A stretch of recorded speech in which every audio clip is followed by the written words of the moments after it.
good? Good? You good? All right, let's get started. Compliance with the Open Public Meetings Law, I wish to state that on July the 11th, 2014, the notice of this Upper Township Committee was posted on the Township Bulletin Board, mailed to the Cape May County Gazette, the Atlantic City Press, the Ocean City Sentinel-Ledger, the Herald Times, and filed with the Township Clerk. Tonight's meeting is being video recorded until the closed session portion of this meeting, and will be available on UTTV, channel 97, and on Upper Township website. I hereby direct this announcement made a part of this meeting, and I would ask all to rise for the salute to the flag. I pledge allegiance to the flag of the United States of America and to the republic for which it stands, one nation, under God, indivisible, with liberty and justice for all. Barbara, would you call the roll, please? Mr. Barr? Here. Mr. Coggins? Here. Mr. Mazzara? Here. Mr. Young? Here. Mr. Plummer? Here. All members are present. Okay. I am going to take the liberty of just kind of rearranging a few things in an effort to try and accommodate. We have a lot on the agenda this evening, and just for the record, I think we'll do the presentation by Ms. Teal. We'll do the presentation by law enforcement updates. Then we'll do the JIF membership. That way, Lieutenant Pearson, if he has other things to do, he's free to get out of here. And then I want to move up a discussion item with Dr. Stuart Fowler, who is also here from Stockton, to discuss an ongoing problem or an increasing problem that we seem to have at the north end of Strathmore. So, with that, I'd like to ask someone to make a motion to approve the regular meeting and closed session meetings from June 9th in 2014, and then also from June 23rd, regular meeting and closed session minutes. Motion to approve. Second. Is there any corrections, omissions, deletions that anyone's aware of? Hearing none. Would you call the roll, please? Mr. Barr? Yes. Mr. Coggins? Yes. Mr. Mazzara? Yes. Mr. Young? Yes. Mayor Plummer? Yes. Motion is carried. You know what? Let's forego even the report of the governing body members. Let's go right to the presentations, and then we'll circle back to the governing body members. So with that, tonight we have a presentation by Alice Teal. Alice has been obviously a very regular attendee to the township meeting, and has an incredible background when it comes to the history of a lot of things in the United States. She's a part of the Mayflower, what's it called, Foundation? Anyway, she was concerned that our American flag has an eagle on it, and I guess by protocol it's supposed to have a spear on it, correct? The eagle is really only for the USA flag, and that's the highest honor and recognition for that flag. And the others would, when displayed together, would have either a spear or a ball. So I chose to present for the courtroom and for the meeting room the spear on the top of the state flag as kind of a little parting gift on my part. And I don't want to take a lot of time, but I did prepare a few historical facts regarding the flag. Of course, there are many, but you people up here have them, and there are some on the benches. People are leaving that they can pick up. Okay. So, that's the spear that we've added? Yes. Okay. So just to give some historical background that Ms. Teal presented to us, June 14, Continental Congress adopted the Stars and Stripes as our flag in 1777. Fast forward a couple years, 1892, Pledge of Allegiance to the flag of the United States of America was put in place. 1912, the Star Spangled Banner flag was donated by the Appleton family to the Smithsonian. American flag flew over Pearl Harbor in 1941. In 1945, the United States Marines raised our 48-star flag on Iwo Jima.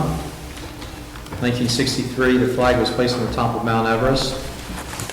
1969, July 20th, the 50-star flag was placed on the moon by astronaut Buzz Aldrin.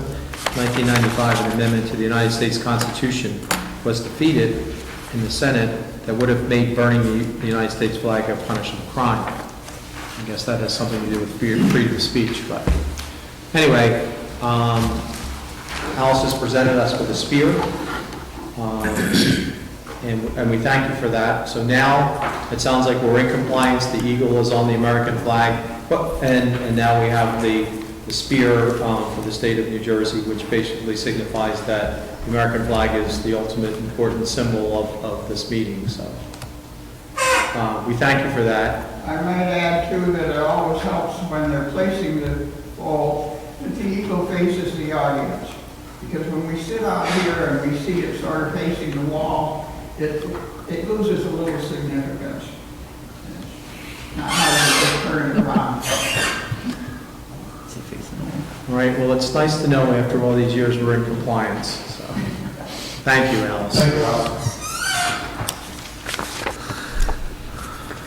Okay, so thank Alice for that, and now we'll move on to the law enforcement updates by Lieutenant Pearson from the New Jersey State Police.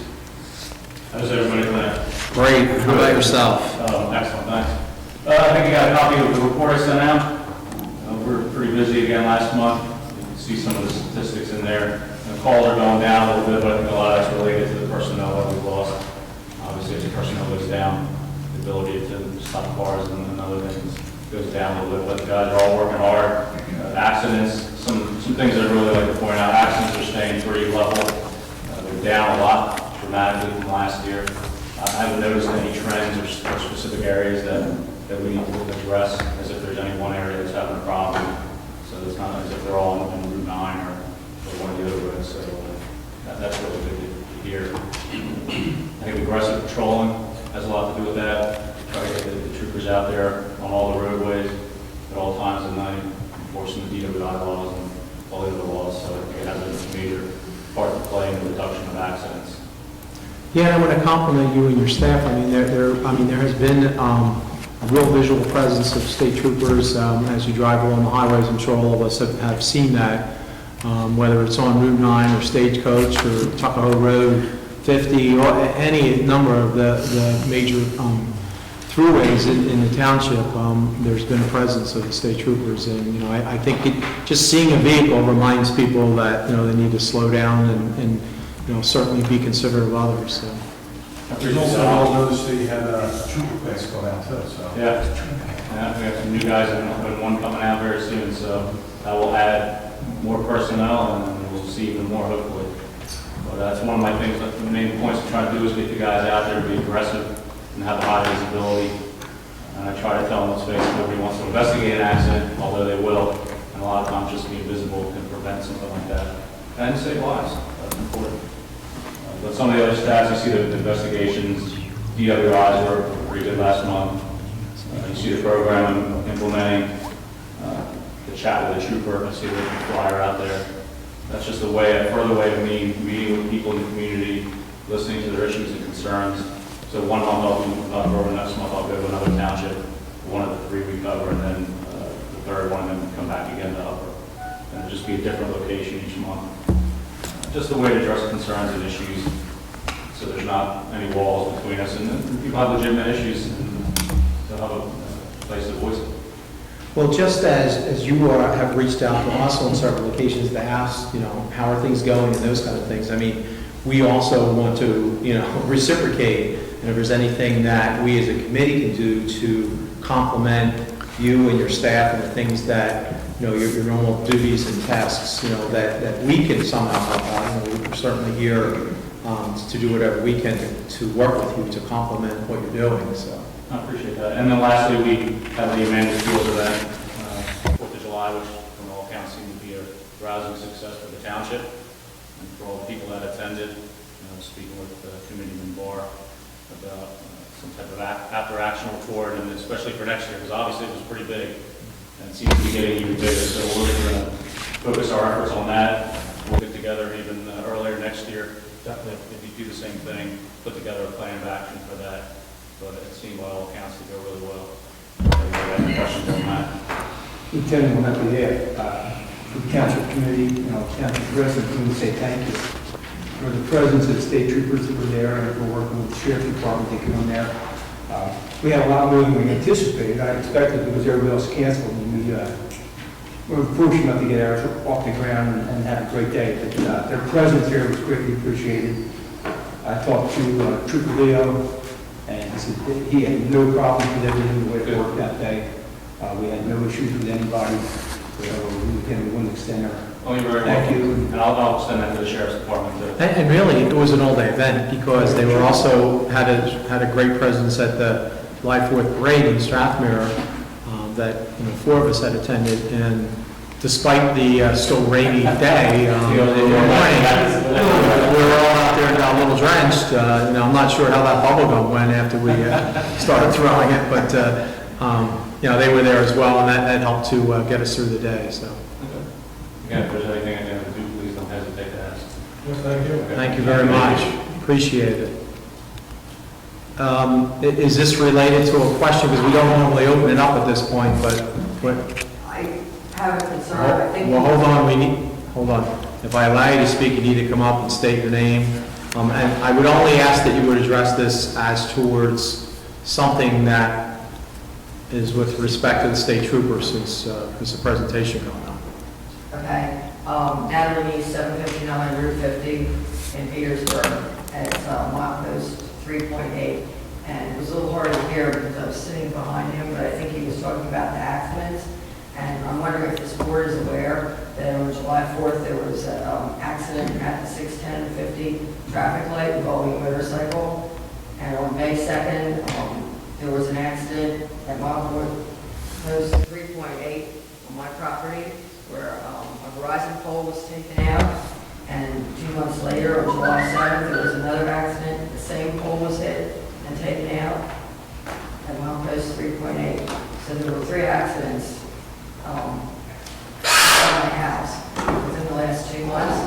And the second accident, my parents would say it took 40 minutes for the police department to get there. And it was very chaotic because all the wires were down in the streets, and box trucks were pulling through the wires, and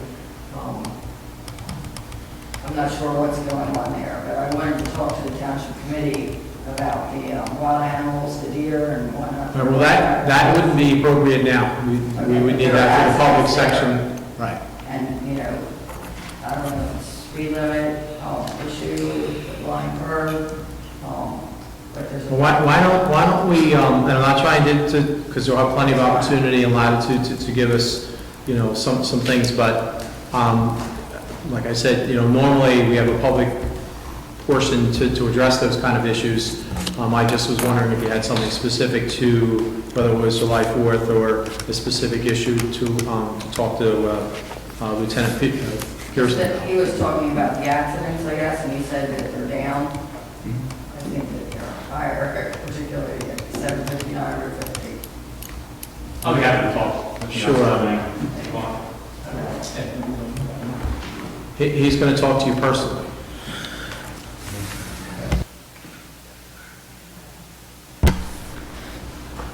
Thank you again, Lieutenant. Right, so moving right along here, we actually now have a presentation from the JIF membership benefits. If you would introduce yourself to us. And Yes, my name is Paul Mile. I'm the Executive Director of the Joint Insurance Fund. I know you have a busy agenda, so I'll keep my remarks brief. May I approach today and just provide some handouts to committee members? Okay.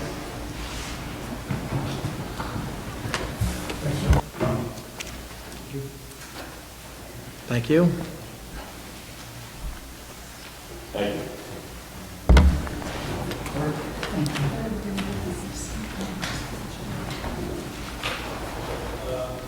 I'd also like to say I truly enjoyed the presentation on the American flag, and we displayed our flag in Ocean City on the 4th of July. My 10-year-old grandson was with us, and we gave him a lesson in civics on the proper display of the flag and not to fly it at night in the rain, and so on and so forth. So I'm going to put a copy of your handout back home with me. Well, thank you for inviting me here this evening. Again, my name is Paul Mile. I'm the Executive Director of the Joint Insurance Fund. And I just want to walk through this presentation very quickly with you. But as elected officials, you do have to ask yourself, was the JIF a good idea? Is it just still a good idea, and why should you remain with the JIF? If you look at page 3 of my presentation, you'll see that the JIF remains the most successful example of interlocal cooperation in the history of the state of New Jersey. And it's really succeeded far beyond what we envisioned when we formed the joint insurance fund. You know, insurance companies didn't want to insure municipal government back in the 80s, and that's why several towns in Atlantic and Cape May County pooled their resources together and decided to insure themselves collectively for fire liability and workers' compensation. So you look at page 5, we ask, you know, so how do we measure success? How do we know that the JIF has been a success? Looking at page 6, you'll see we've had a very stable 27-year history. We have over $43 million of cash on hand to pay claims, over almost $26 million in surplus, which would have been insurance company profits, has been returned to the members, and we're sitting on about $20 million in current surplus, so we're financially strong. And how do we do that? Well, page 7 talks about the fact that we have local professionals. We don't have claims adjusters coming in from North Jersey or Philadelphia. We don't use attorneys from North Jersey or upstate.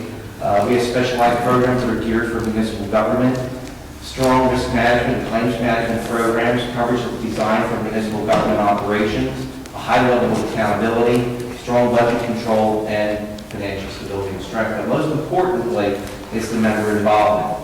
Page 8, you'll see I talk about the fact that member involvement means local control. The member-driven decisions, this is not a JIF that's run by an insurance company or by insurance people, although we do the work of the committee just as you hire professionals to assist you.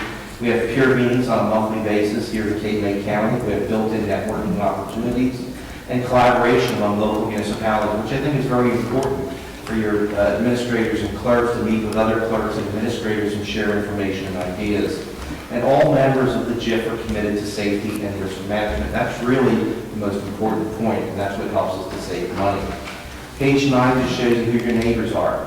Dennis Township, Middle Township, Corbin City. We'll see towns surrounding Upper Township in Cape May County. But on page 10, you'll see that really what it boils down to is managing your risk, and that's something that you cannot delegate to a third party. It's not like you buy an insurance policy, you put it in the drawer, you cross your fingers, and you hope you don't have a claim. What we try to do is manage risk. And page 11 discusses the fact that risk management starts at home. It starts here, the mayor and council, your administration, your management, and your staff. So on page 12, I ask you to support your risk management team. Jay Potter is your safety coordinator. He chairs your safety committee. He serves as liaison with the joint insurance fund. He makes sure that the safety information is disseminated to your employees. Terry Smith serves as your claims coordinator. She maintains all your claims information. When somebody gets hurt on the job, she makes sure that that information is submitted.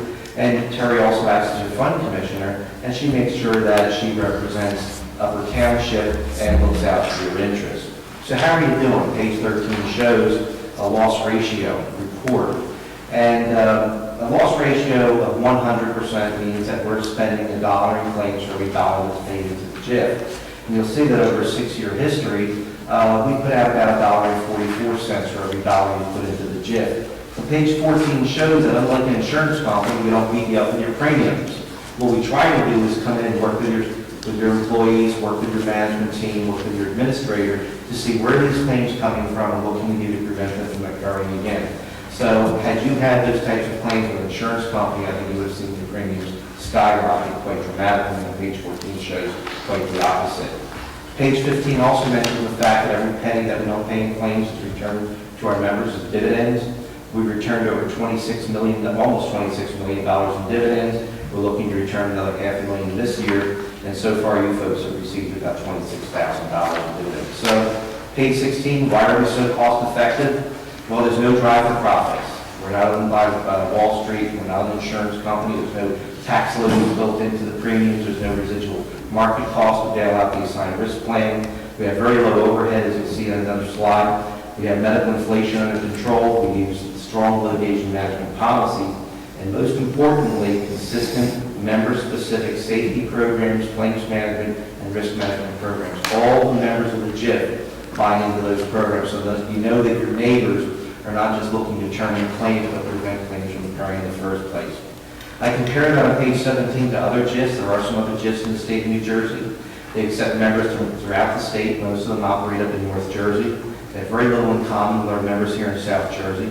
There's very limited member input and oversight. All the fund professionals are from up north. Membership meetings are held up north. There's very few training opportunities and very questionable financial stability. As a matter of fact, rather than pay dividends, they come back and ask their members for additional assessments because they didn't charge enough money in the first place. So there was a difference. Page 18 just shows a recent example of this, the Garden State Joint Insurance Fund. Again, members from all over the state, no homogeneity of members. It's run by brokers, not by the members themselves, with very little accountability. And as of their latest financial audit of December 2012, they've had a deficit position of $2.4 million, and they're going out and collecting that from their members. So instead of giving them a dividend check, they're sending out a bill. So where's all that money going? Well, page 19 just shows you that their operating costs for 32 members of their GIFs is almost $4 million. The Atlanta GIF with 41 members has just about $2 million in operating costs. So we run our GIF on less than 10 cents on the dollar, which is quite an improvement. Page 20 just shows some additional statistics and comparisons. Garden State GIF has a little under $30 million of cash in the bank, statewide $21 million, Atlanta GIF over $43 million. As far as surplus is concerned, Garden State $1.3 million, statewide $4.7, Atlanta GIF $20 million, financially strong. Page 22, dividends. Garden State's never paid a dividend. Statewide, about $225,000. Atlanta GIF, as I mentioned earlier, almost $26 million.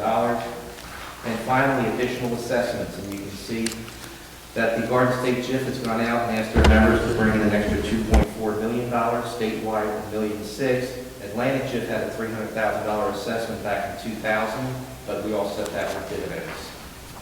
So finally, if you look at page 24, underwriting results, they have operated to a loss in the Garden State and statewide GIFs to the tune of $6 million and $2 million respectively, hoping to make it up with investment income. Yet today, I don't know what your treasurer would tell you, but I don't think you're making very much money on your investment. And I think that's a poor way to handle insurance operations.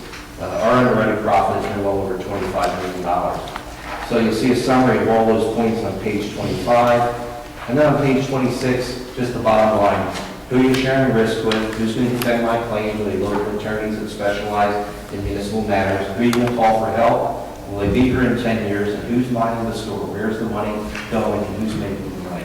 When it comes to insurance, you want the best. Nobody asks about the cost of insurance after a claim is filed. It doesn't matter who insures you until it does. So page 27, only you can answer that question. Was the GIF a good idea? Is it still a good idea?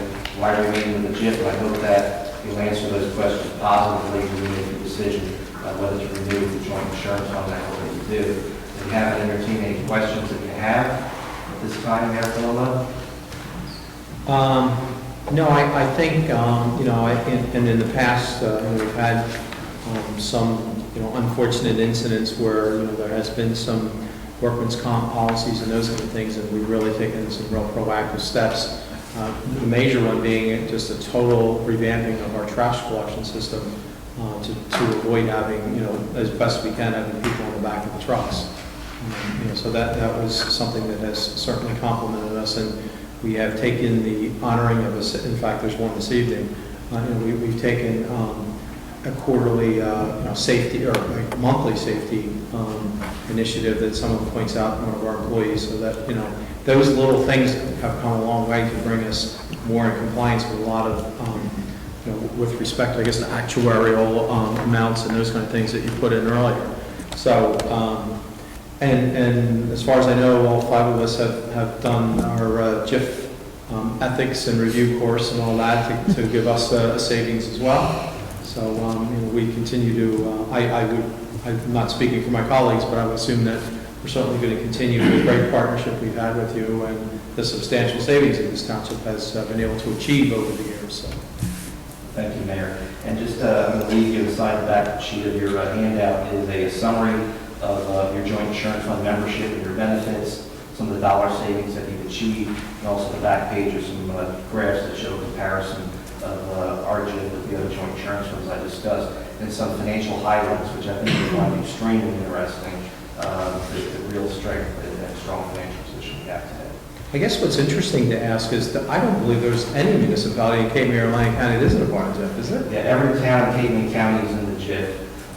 In Atlantic County, Atlantic City is not in the GIF, and 2 or 3 other towns chose not to be members. Does anybody have any questions? Well, thank you for your presentation, and I'm sure we'll be moving forward, with renewing our contract. So, obviously, it's the vote of the whole committee, but I'm pretty confident the way things are going that we'll find very favorably in doing that. So, Thank you. Barbara, I'll leave you a couple of extra copies, so maybe you receive a vote for your administrative charge. All right, thank you. thank you. Thanks. All right. So now I'd like to ask Dr. Stuart Fowler to come up from Stockton. We received a report we actually received 2 reports. We received a comprehensive 2013 report several weeks ago. We have received this new document. It's dated July 3rd. It's okay, recently. 6 I think it was July 10th that we received it. And all of us are sensitive to the erosion that's begun to take place again on the north end of Strathmere. That has seemed to have been exacerbated with a lot of the recent winter storms, and certainly the brush pass of Hurricane Arthur didn't help us in any way. In fact, it probably made it worse. And so the question is are we at a point that we need to make some sort of emergent opportunity to bring in some sort of way of slowing this process down until the large beach replenishment that's going to take place hopefully sometime in the fall by the U.S. Army Corps takes place. I mean, obviously, the summer months into the fall is when we're certainly at most risk with tropical storms and the potential for a hurricane. Let's hope we don't get any more. But we certainly also have an obligation to put an infrastructure in place that will protect our roads and personal properties that are there. So I guess the question is where are we at with this? Well, as you know, we work directly for the Township on the Strathmere oceanfront.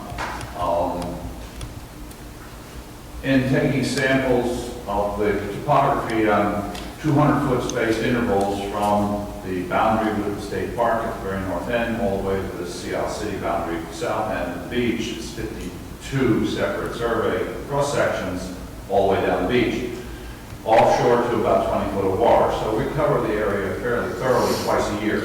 In addition, the state of New Jersey contracts us to survey Corson's Inlet directly based on similar kinds of spacing on the profiles, all the way up to where development ends in Ocean City. So we cover the entire So like state 59th park, Street. 59th Street south, in decreasing the interval as we get closer to the inlet so that we know what has happened in the dedicated project borrow zone that the state has been using since 1984. This has proved to be quite useful in determining how much material is available going forward. Today we had a number of conference calls with the Army Corps. And just Dan and Paul join you as well? That's correct. Okay. With the Army Corps, with the State Bureau of Coastal Engineering, the Army Corps project manager is Dwight Packham. He was on the call. And Chris Constantino from BCE and the current interim manager, Bill Dixon, was in on the call. So what we discussed was, A, our concerns about the inlet dynamics related to how the beach changes in response to the inlet making its moves over time, because now this is the 3rd episode since 1999 where the inlet made this swing to the southwest, cutting into the Strathmere shoreline, dramatically increasing the rate of erosion of the beach and dune system that is out there. They identified the fact that the project is set to go to advertising for bids on August 15th. Using an offshore borrow site that was previously identified a half-decade ago by the Army Corps in about 2 miles out to sea.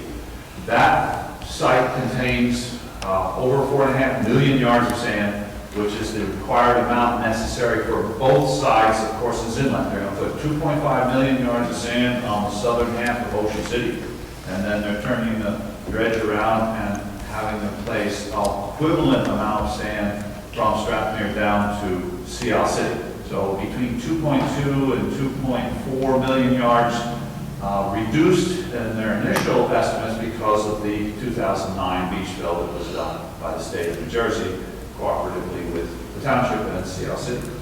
All right, that project is vetted by environmental agencies, Fish and Wildlife Service, State Fish and Endangered Species Program.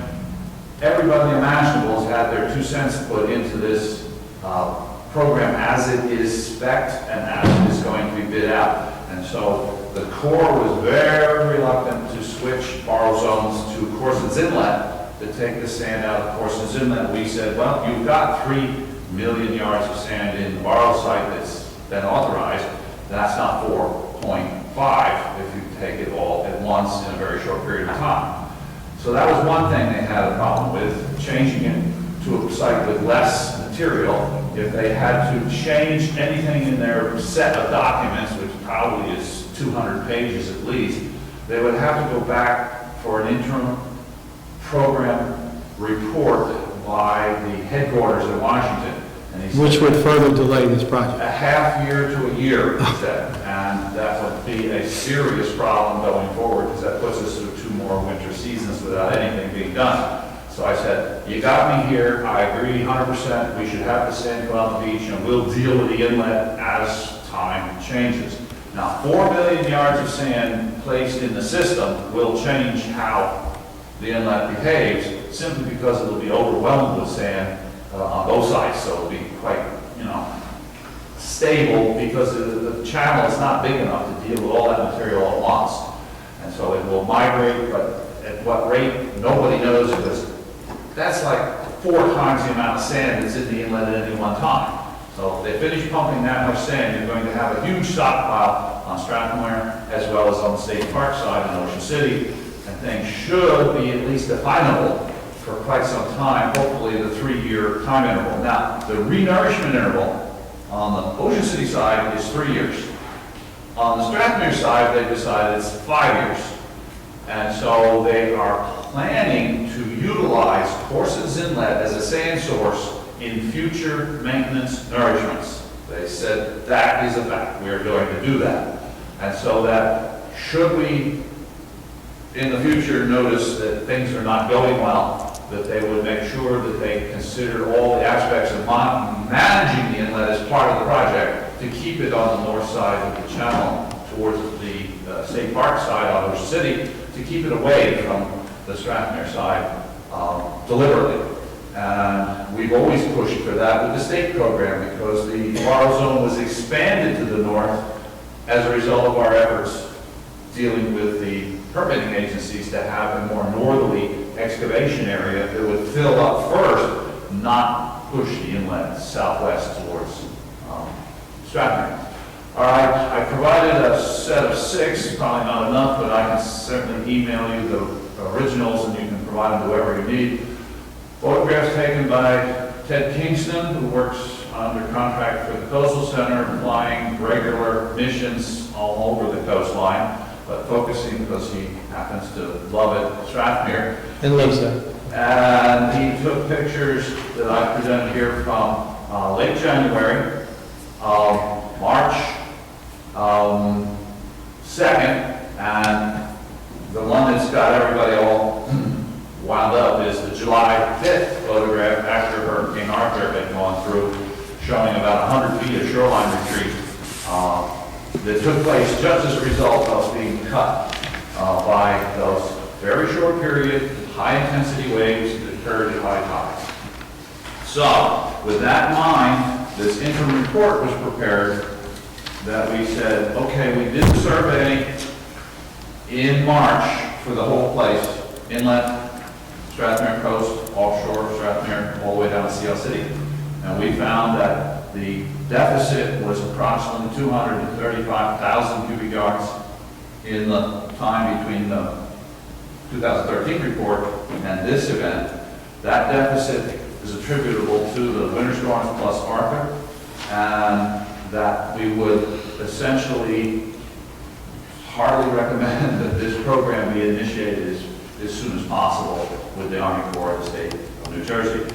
This, by the way, is a no-cost program.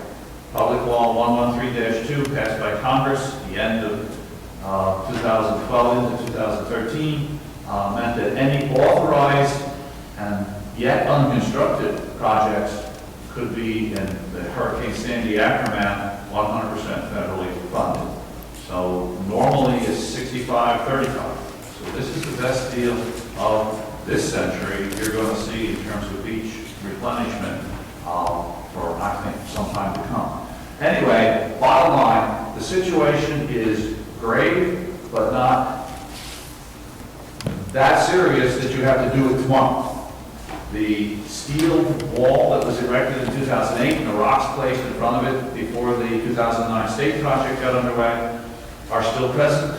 They have a top elevation of 10, plus or minus a little, on the steel. The rocks are a little lower, about 1.5 feet to the top of the rocks, and they've settled some, so it might be 2.5 feet in some cases.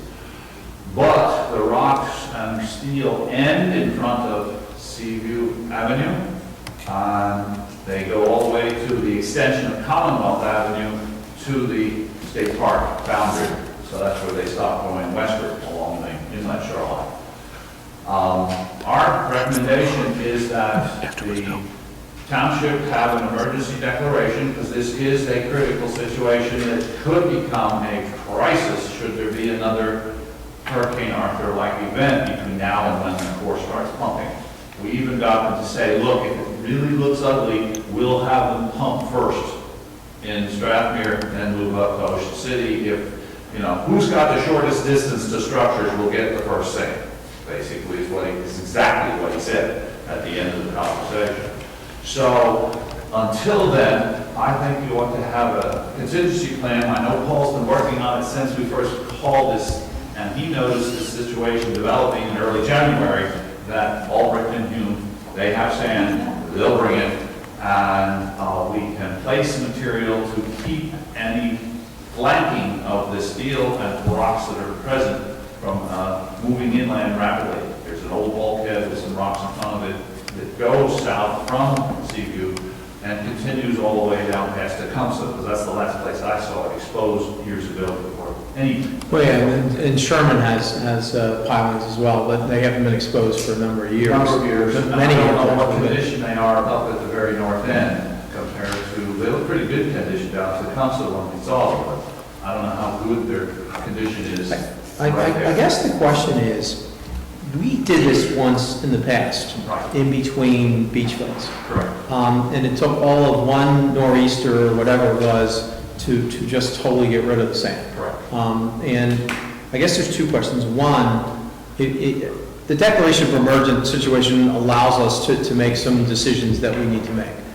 But the second part of this questioning is, you know, is there a certain type of coarse sand versus what we may have used in the past? Because I think, Paul, correct me if I'm wrong, it was more like a gravel, right? Because it turned the water different colors.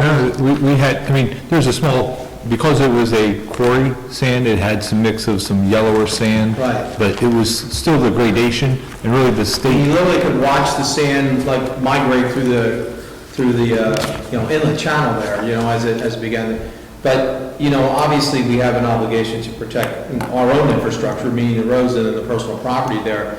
I guess the other, so we need to look at that. We also need to know, is the DEP willing to step up to the plate for their responsibility on the inlet section? I mean, we obviously have, you know, Neptune down the road. That's our job. That's our beach, our responsibility.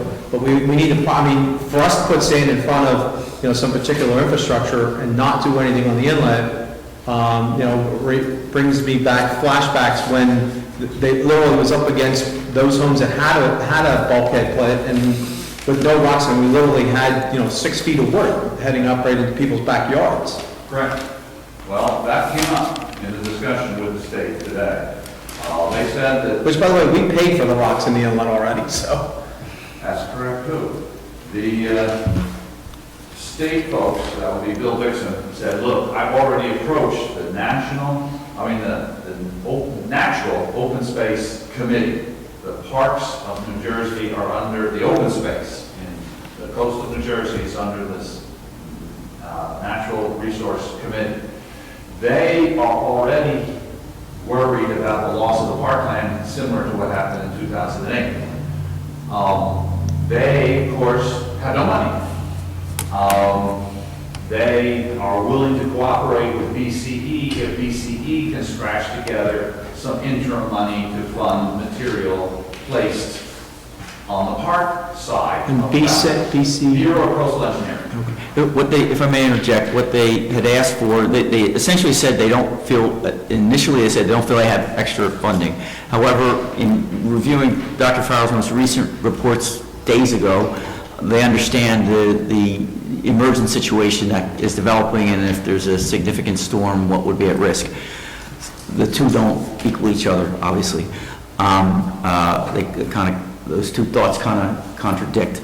However, what Bill Dixon did say from Bureau of Coastal Engineering is that he would like some correspondence, I think, from our engineer outlining the costs and the proposal, and that he would take to the Commissioner's office on Wednesday.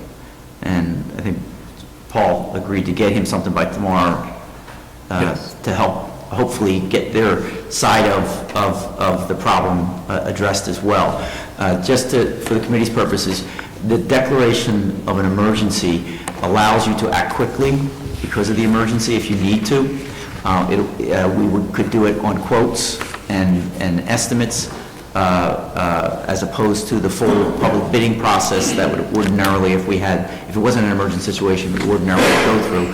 That process, obviously, as you folks know, it's time-consuming and it causes delay. And when you have an emergent situation, the state law allows you to take action quickly if necessary. Just to clarify some conversation that Dr. Farrell and I have had, while this is a process that has happened before, the emergent nature of it really didn't come into view until after Arthur, the 4th of July. Correct? Right. Well, we had noticed that the old timber structures were beginning to appear once again on the beach face as early as November 13. They didn't change much by the January photograph, and they changed about maybe 20 feet of retreat occurred by the March photograph. Between March and we have a shot that Ted took in April, again, not terribly significant change, another 10, 15 feet of retreat. Arthur took 100 feet all by itself. Wham, just took it out. The rocks were exposed to the corner by then, at the very corner property that is defined by the northern boundary of the park and then the ocean front. That property was now, the rocks were exposed. Well, after Arthur, it went back along to the second house, and that owner has 2 lots there, so both lots are now facing low tide as a wet rock surface, and then it's eating into that. But there's still 100 feet to go to get to Commonwealth Avenue. I'm not so terribly worried about that side of the situation in terms of what might happen should we have a northeaster in September, which is entirely possible. A near-miss hurricane is another. It's a northeaster, but they call it Or a small tropical storm wouldn't help us tropical either. depression can do the same thing. So Arthur was kind of an unusual situation, but August is coming, and they just are putting the thing out to bid August 15th. And so they won't get bids returned until September 20th. They won't award until October, and then mobilization and activities, first sand can come out of the dredge pipe November 1st to November 15th. That's what Mr. Backup said in the morning call. So we got to hold out until November. Now, if we have 5 northeasters and hurricane passes by, we're in trouble. So is a lot of other places in New Jersey, so you're not alone. But the issue with being ready with some sand to save the road from getting undermined and collapsing is really targeted depositing the material. Yes, you really can't move more than 100 cubic yards. That's 10 truckloads. You know, you can't move much more than 100 yards a day. each high tide can gobble that up and take it away if the waves are up. That's true, it's absolutely true. 100 yards of sand movement to a high tide with significant wave heights is peanuts as far as sand movement in an inlet situation especially. Dwight said in his comment, he says, we've tried everything in inlets. Atlantic City, Avalon, they're all a nightmare for us to deal with. He says, oceanfront beaches, we got it. We can handle the oceanfront beaches pretty well. They've done great with our beach program. But he says, we don't get inlets completely correctly every time. And so they actually did look back at the photographs and the maps from the 1850s on Corson's Inlet, and they realized that we were dead on right. This has happened before. And it's happened 3 times since 1999, where the erosion had gotten to the critical point. 1999, 2001, we had the first state local beach code. 1984, Ernie Moore did it with bond money for the very first time. But 2001, then they came back in 2009 after 2008 was a crisis situation, and now we're back entering that ballpark again. Right. So just for the committee's history, we have 2 existing bonds that the township has used in the past, for beach replenishment. And there are a substantial amount of funds that are still available in those bonds. And so if we were to consider an emergency resolution and then move forward with some proactive measures to protect infrastructure, it wouldn't take an ordinance to go forth with it. It's my understanding that the auditor has already said that that money is still available to us if we need it, correct? I checked with the auditor, and I'll defer, I asked Barb to double check as well. I believe the 2008 bond has $300,000 left on it, and the 2011 bond, I believe, has $1 million. That's correct. And the only reason why I would like the committee... Beach replenishment purposes. Right, I would like the committee to consider... Well, it also the costs, the soft costs of obtaining, fencing and that's all that bond is for. Shore protection bond. Yeah, and the reason why I'd like the committee to consider that is that will still allow us some funding in the event of a real emergency where we're addressing things beyond the beach. Like this bond money is available to us to do a beach, an emergency situation, and I'm not sure how much we're talking about. We're obviously not going to do anything until Paul gets some bids and some idea of what we're talking about. But if we were to have some major storm, that would allow us to have funds to take care of street repair or tree or debris cleanup that we may experience throughout the mainland and everywhere else. And so, rather than use existing funds that we have as, say, available to us for an emergency situation, I would like us to consider that route if we're going to move forward with this. I think that protects us more. So, I get, go ahead. I thought it was cost-free. No, that's for the Army Corps project that's coming in. What's coming right It's now? coming in November for about 1.6, about almost 1.2 million yards of sand on the beaches on the oceanfront of Upper Township. That will be at no cost to the township or the state of New Jersey because of Public Law 113-2 passed by Congress in early 2013. That was the sandy aftermath. Before we went into, look, we have these constructed projects in New Jersey. You may not know this, but New Jersey has the highest proportion of its shoreline under Army Corps management, under the Beach Protection Services or Shore Protection Program, any state in the nation. There's no second. The next nearest beneficiary of this is Florida, but they have 1,800-mile coastline. New Jersey's coastline is soon going to be about 78% under the federal management umbrella, which is 65% federal pay, 35% state and local pay. And state automatically does 75% state. We pay 25% of that. You pay 25%, which is 8.75% of every $1 million they spend. So this is probably the best deal we're going to see in the next 30 or 40 years in terms of a beach management program. As a result of Congress listening to and giving a $51 billion Sandy restoration program to the state of New Jersey. Some of it, I think the Corps ends up with $9 billion of that for its projects. Can I see to help me understand what I'm looking at? I'm looking at the July 5th photograph, and as I see the homes, especially that one in the northeast corner, Correct. and the road that fronts that, I see a pretty pronounced berm.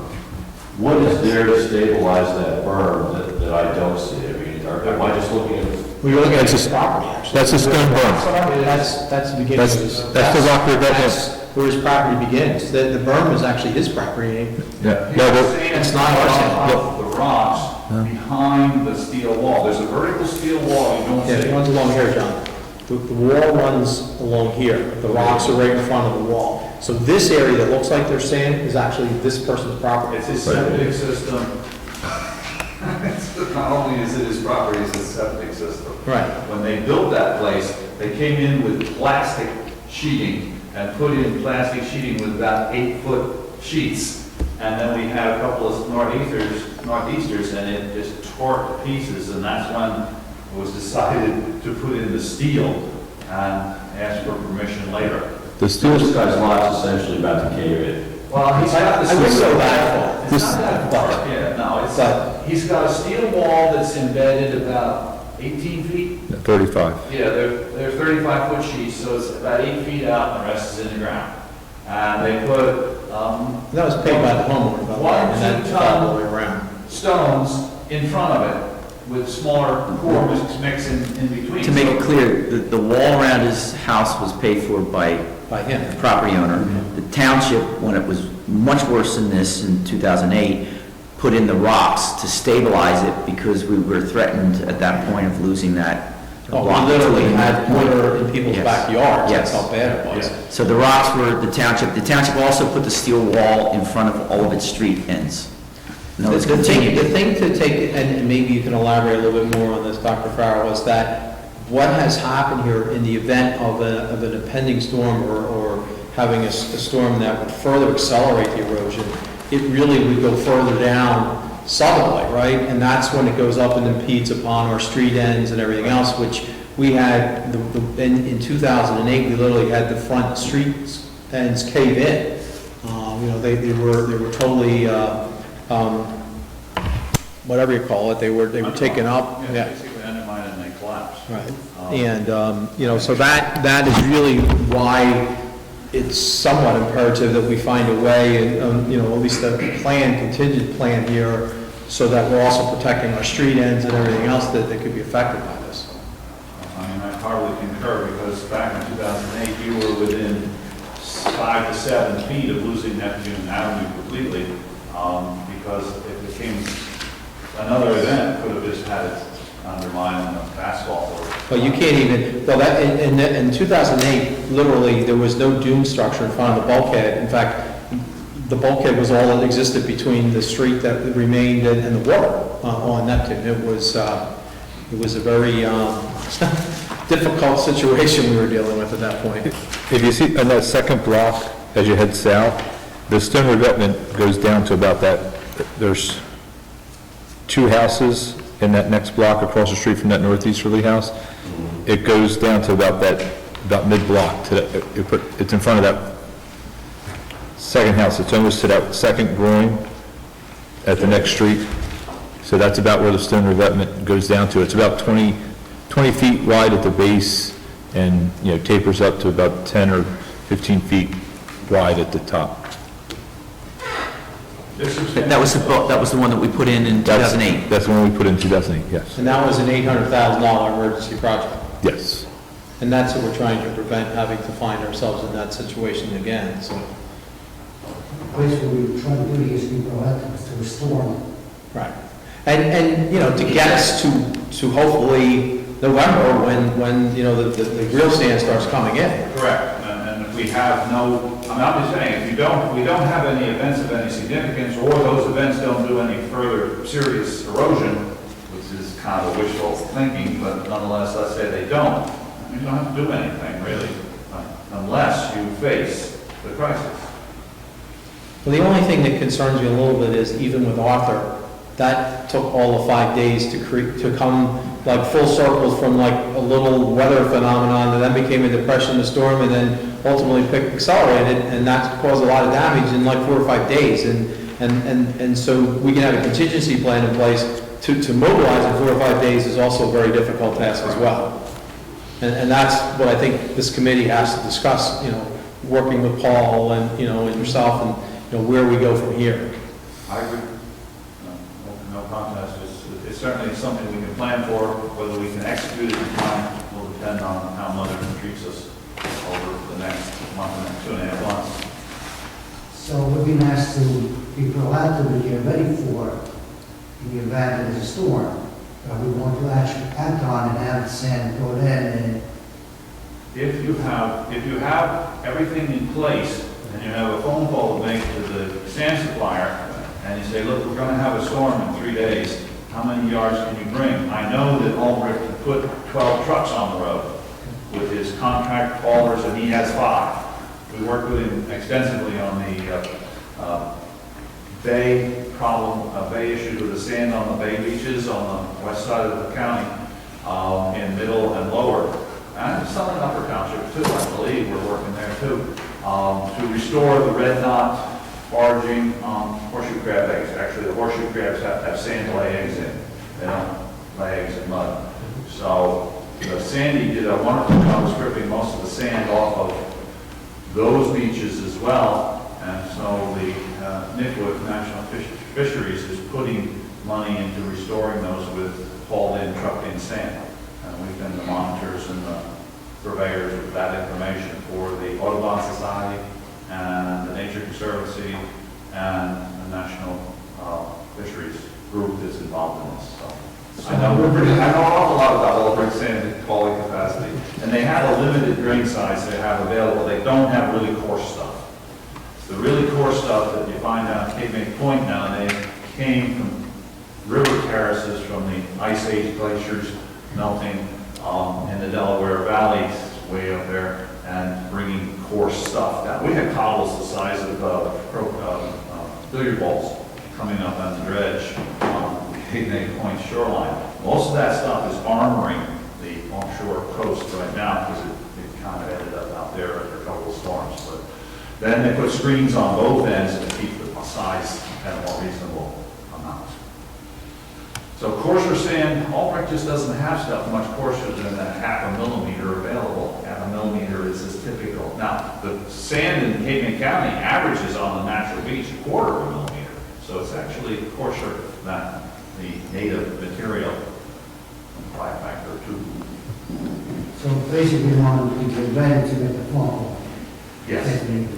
Yes. Not to go into or we might need to make We want to be all ready to go, have it in place, and an agreement in principle, if not in paper, that you can get material on there. Everything said, pick up the phone if needed.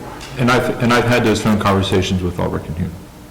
In order to do that, you'd have to declare an emergency, then you'd have to authorize Paul to, I guess, negotiate a contract and award an emerging contract that on notice from the township, you would do X, Y, and Z. Right. Okay, so that's fine. Let's just go back to Barbara then. So if, and let's, you know, I'm trying to be proactive here, saying that if I'm talking about it, it's not going to happen, because it's like, you know, you go out and buy a snow blower, it doesn't snow for 5 years. That's what I'm hoping here. But if we need to do something in 5 days, The money's available. it is. Okay. We already have the authorization in place between the two bonds. The authorization to spend the money is already in place. So we're getting the phone ready to make the phone call, we can stay in place. And I guess my next question is, Paul, you're going to do a contingent plan for us, meaning Upper Township, our responsibility. Will you be working with the state to see what they may be putting in place for the inlet, or you know, who coordinates? I'm going to put a package together that'll address both, you know, break it down. This is what we need to protect the corner, the northeast corner. You know, some of it's on Upper Township side, some of it's on the state park side, and, we'll have to work out those arrangements if the state can find the money. So that's that's what I'll be doing tomorrow, is calling Dr. Farrell and working out, what volumes we want to apportion it on which side to either side, and where to put it to best serve for protection, and then we'll draft a letter up to the state. Okay, now, I'm not an engineer, but I just want to ask one question, okay? Before, I can tell you about medicines, but I can't tell you about, we have a geotube, okay, on Whale Beach. Would something like sandbags or anything like that, will that be of any value to try and shore up the bulkhead and the rocks? Just thinking, as an alternative besides having a contingency sand thing in place, would anything like that actually help to protect it more? Does Upper Township all have a GP1 in place? Yes. So that you have what's called a general permit for beach maintenance. In that language, since I wrote one for North Wildwood, I read the whole shebang through. Geotextiles are a permitted use under emergency situations to protect the toe of the dune from further erosion. So the answer is yes, you could. The problem is you would be restricted in terms of just handling them to the 3-foot diameter, 10-foot long bags that you could fill on site with a truck in material and then place. You can actually physically place those things. They weigh about 3 tons or 2.5 tons or so once filled. And I'm getting a wave. We have some technical difficulties with the recording equipment, and we're going to soon lose video recording. Can we just get 5 minutes and we can proceed? Okay, so let's take a 5-minute break so that we don't miss some of this discussion.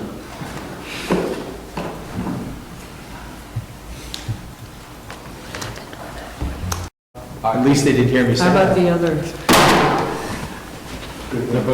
the audio, that's on? Okay, let the record reflect that we're now back into the public session of the meeting. Right, so I think, and I appreciate, Dr. Farrell, your presentation. I think we're at a point of, making a decision. First, would anybody entertain making a motion to approve the resolution declaring an emergency at the northern end of Strathmere, based on, the presentation that Dr. Farrell gave us, the documents that were presented to us, our engineer, and then also our attorney with their discussions that they had today with the DEP and the Army Corps. I'll make a motion. second. Okay, is there any discussion? Would you call the roll, please? Mr. Parr? Yes. Mr. Powell? Yes. Mr. Misery? Yes. Mr. Young? Yes. Mayor Plumbo? Yes. Motion is carried. Okay, so that affords us the opportunity to at least put a plan in place and be able to move on an issue. And Dr. Farrell, I know that Paul will be in contact with you, so we appreciate the partnership that we've had and will continue to have, and any insight that you could come up or something that, maybe some new, light bulb that comes off, anything that comes to you would be greatly appreciated. Well, to go back to your discussion of the geotextiles, there is a number of methodologies that have been utilized. The one in Seattle along Whale Beach was particularly successful given the failure rate of previous attempts to keep the ocean from washing into Commonwealth Avenue down there.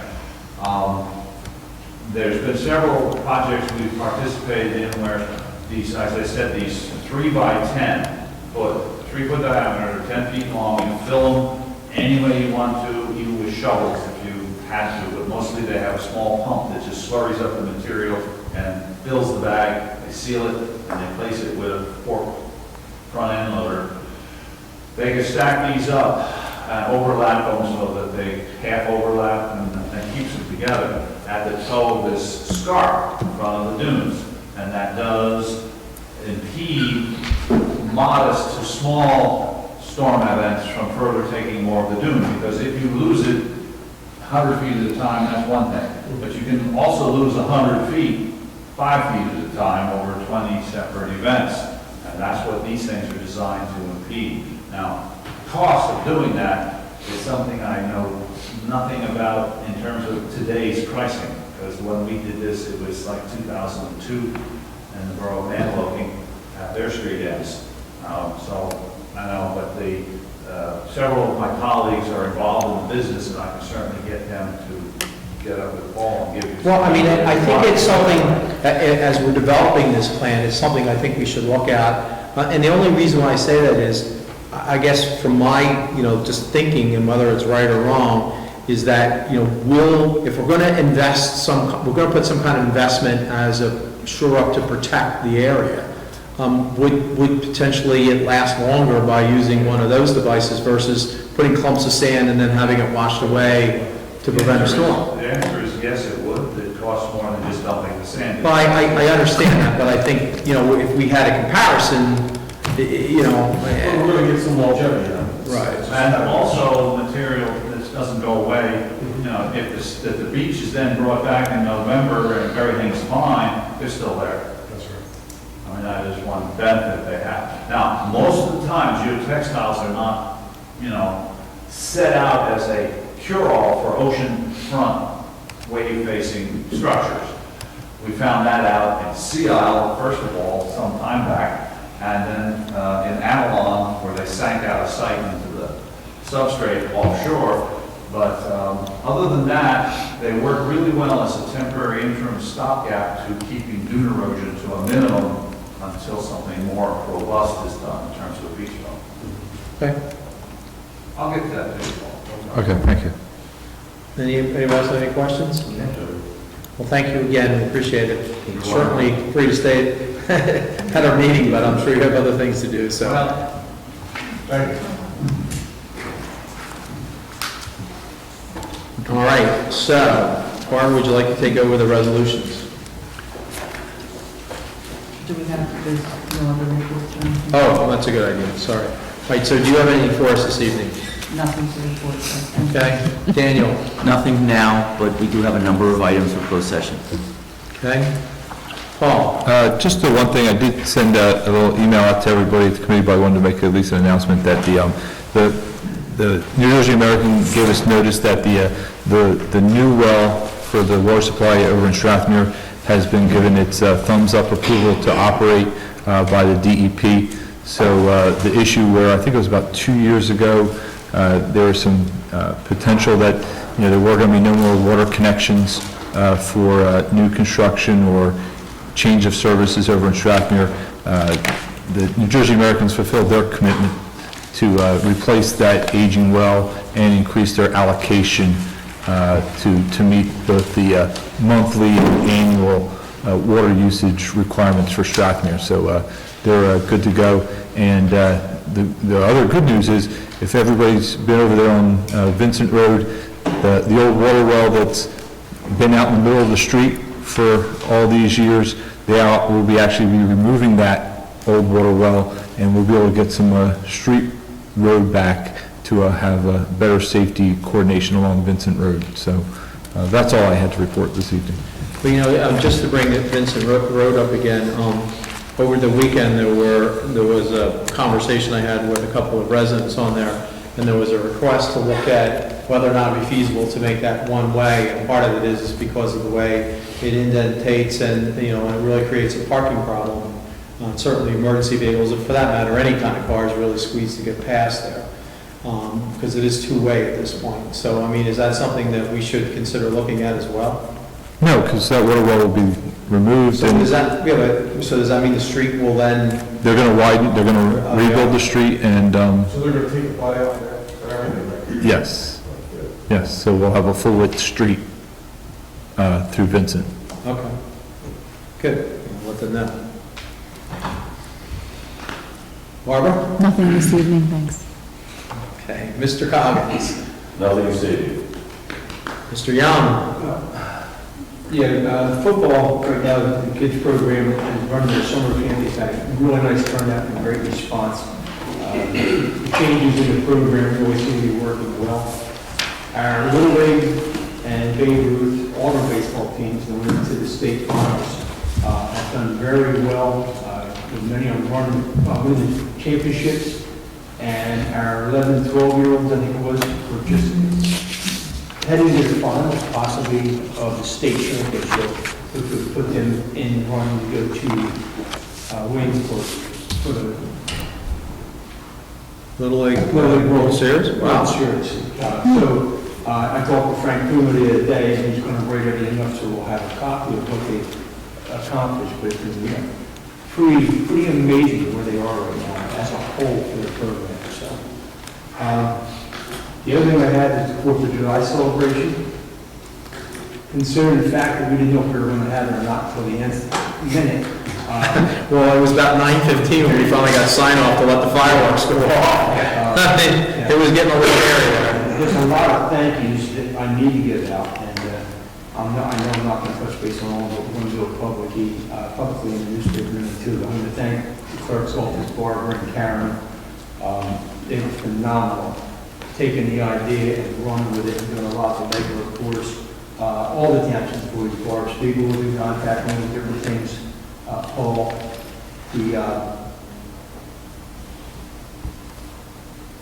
the coming together of all the rec programs is one of my goals.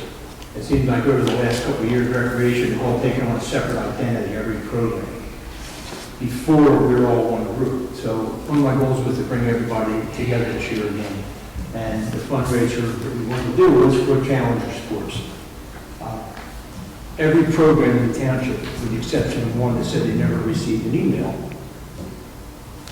partake in this, donated food, workers, everything else we needed to an extent to where the entire refreshment stand was donated food. And we made $4,300 on the refreshment stand alone for Challenger Sports. The concerts went off without a hitch once we got the electrical stuff straightened out. This is a new venture, so we thought we had everything worked out, but there's always that unforeseen to come up with a breaker, and we took care of that. The princesses and superheroes we had there from Sean and Lump just tore the place up when it came to the kids. We had to sing along, we brought them up on the stage, when we had to sing along with Elsa. We had Elsa, we had Princess Anna, we had Mother Nature, Cinderella, Wonder Woman, and Spider-Man. And I don't know how many kids we had up front, but I would bet there was over 100, between 100 and 150 kids in front of that stage singing along with them, or without Elsa. So that was kind of the highlight of the day. All of our vendors were also donated and covered by sponsorship, so everything we did that day was free for the kids.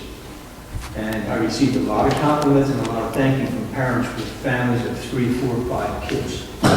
They came out there and their kids spent the entire day riding ponies, bouncy houses, face painting, interacting with the superheroes, all for free. As well as the refreshment stand and all the donated food. We were selling $1 hot dogs.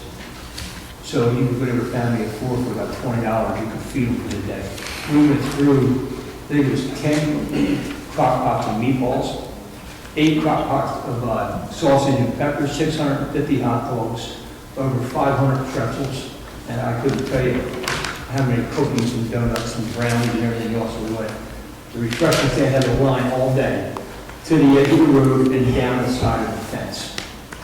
And, you know, I wanted to really thank Mike Jones and Pam Jones for what they did here. They took the refreshment stand, they ran with it, they organized it, and they really made it a great success for us. The face painting, I'm not sure they'll come back next year unless they have about 10 face painters to work with. They had 2 face painters working, and 4 or 5 times I looked and the line was completely across the football field. So they worked for about 6 hours non-stop, just painting faces left and right.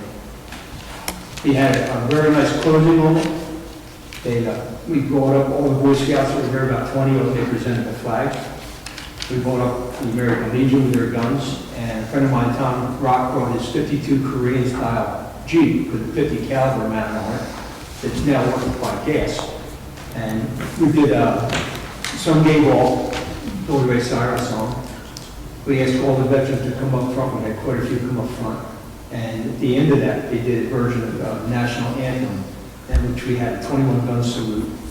And since there was only 5 guys with guns, it was really a 15 gun salute. But every time they did a volley, Tom Rocco got off the 50 caliber. And closed out with one of the Boy Scouts doing taps. And I never heard so much quiet out of so many people in my life as that was. And it's a great day. It's a success. I'm already being asked to put it together again for next year, which we're already starting to have meetings on it. As well as people would like to see us maybe do more concerts in the park. So it's something we're going to look into. Other than that, I'm still tired from it. And it's a great day. We went, I think, maybe around $5,500 to $6,000 for calendars. It's quite a success since we didn't know what we were going to do. But I want to, Scott Morgan, too, our new OEM director, was on the computer, on the radar, sending me updates almost every hour until he finally said, let's go. So we had one heck of a turnout there with people from all over the county. And, it was just great seeing the smiling faces, and it was all working for the kids. So I'm looking forward to doing it again. Well, the sky's clear, we did a great job. And I don't know what the estimate was of people, but it was certainly in the thousands. I mean, it was, We started turning cars away about 8:30. We couldn't get them in the park anymore. Also, just so you know, Ed Corcoran, our IT guy, filmed the whole thing for us. It was 9 hours of film with a professional camera. That's being condensed down, and it'll be on channel 97. It's about a 1 hour film. They'll show random shots as well as the concert and everything else. We also had a photographer there that actually worked at one time for National Geographic, and he took 700 still photos. So we're going to be putting that together. So hopefully we'll be able to run something on 97, or it'll be here for anybody that wants to see it. But I'm good with death with it, so. good job. I forgot one person down there, Ed Barr. Couldn't do it without him. We put that together. Very successful. It's kind of nice that working security or traffic and our public safety for us to get together and work hand in hand on these projects. So it all worked out well. We need one issue up there real quick, and possibly we're going to want to make a presentation for a stage or some type out there with a roof on it, so we could do it and make it easier than having truck beds come in and roll back for stages. That's something we'll be bringing to the Township Committee later on. But possibly doing a concert, and Kenny Young, that played at 4th of July, as well as these suspended that have already volunteered their time to do a fundraiser concert to help offset the cost of having some kind of a stage out there.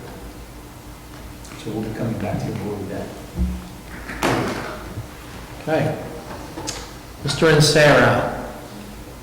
On our last meeting, we talked about purchasing before the last truck for trash. At this time, I don't have money to purchase the truck. When we started our program, we moved over from manual to automated trucks. The reason was that a couple of weeks on, we were pretty much uninsured. The insurance got through the roof. Our trucks were falling apart, so we needed the trucks. The question came in, we need automated trucks, or do we not? After many discussions, we decided that was the way to go. So the man moved forward purchasing the automated trucks. At some point, I thought that perhaps we did not need a foot truck. I want to make sure that we did need it. And if we did, we won't type that we use. We were on the cellular trucks. And as time went on, we decided that the cellular trucks that we wanted to go with. And it was the right one. And it's the right good time to go now to get the program up before we implemented the need for its truck. And it's therefore, based on that, and now making a motion to approve the purchase of the truck. So actually, aren't you approving we have a bid, right? So you're asking to approve the bid, right? Yeah, it's Recommendation. agenda, so I think we scheduled it, did we say that it was going to be on a second meeting in July? So, I thought I wanted to listen to that. So yeah, and I don't know if the information that was requested at the time has been sent out. John has made a list, I think. Well, I think that we want to make sure that we confirm what the routing schedule is going to look like. We've got state-of-the-art equipment now, and this equipment should be able to be able to be used in the most efficient manner possibly. So what I would expect, anticipate to see from Public Works is that our routing schedules would look like 3 automated trucks, no other collection vehicles on the street on the 4 days a week that are not at Stratton. That way we would be eliminating actual head count on the street and have the personnel available for other duties on those 4 collection days. The other thing that I think we need to, and I've spoken briefly with Mr. Zera on this, we want to see a schedule brought forth for the disposal of existing assets that are currently obsolete due to their equipment. So when we started the program for purchasing trucks, we had 7 rear load trucks. With this purchase, will have brought 4 new collection vehicles into the system. So I would anticipate seeing 4 or 5 of the existing rear loaders be put up for disposal. Now, there has been some discussion of keeping one of those rear loaders as a parts truck. So as opposed to maybe putting 4 up for disposal, or I'm sorry, putting 5 up for disposal, we put 4 up and go Well, from we there. already have 2 of the retrofitted to real load trucks. Okay. Get that out of the equation. And the rest of them, talking to Roy and the mechanic, they feel that we could possibly get make 1 or possibly 2 more than we have, and chassis, body, case, from one to the other. And that would leave us probably 1 or 2 more that we could dispose of it or save it parts. So there is a plenty better place to do all that.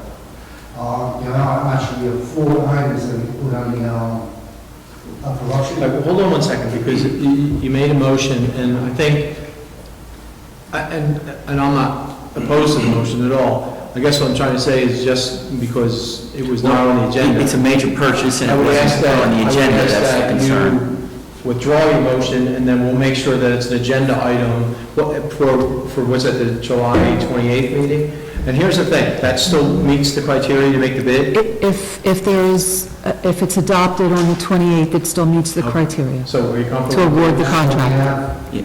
Now, the only thing, I think if John, if you have that information, the purchasing office, because it's part of that decision, should disseminate it to the entire committee so that everybody's prepared to act on the motion or the agenda item when it comes up at the next meeting. Well, as I say, speaking to Roy, he feels that once we get the first truck, all of it, no problem. All nice. So we need a truck here to do what we need to do, but that's, for now, we can't do that.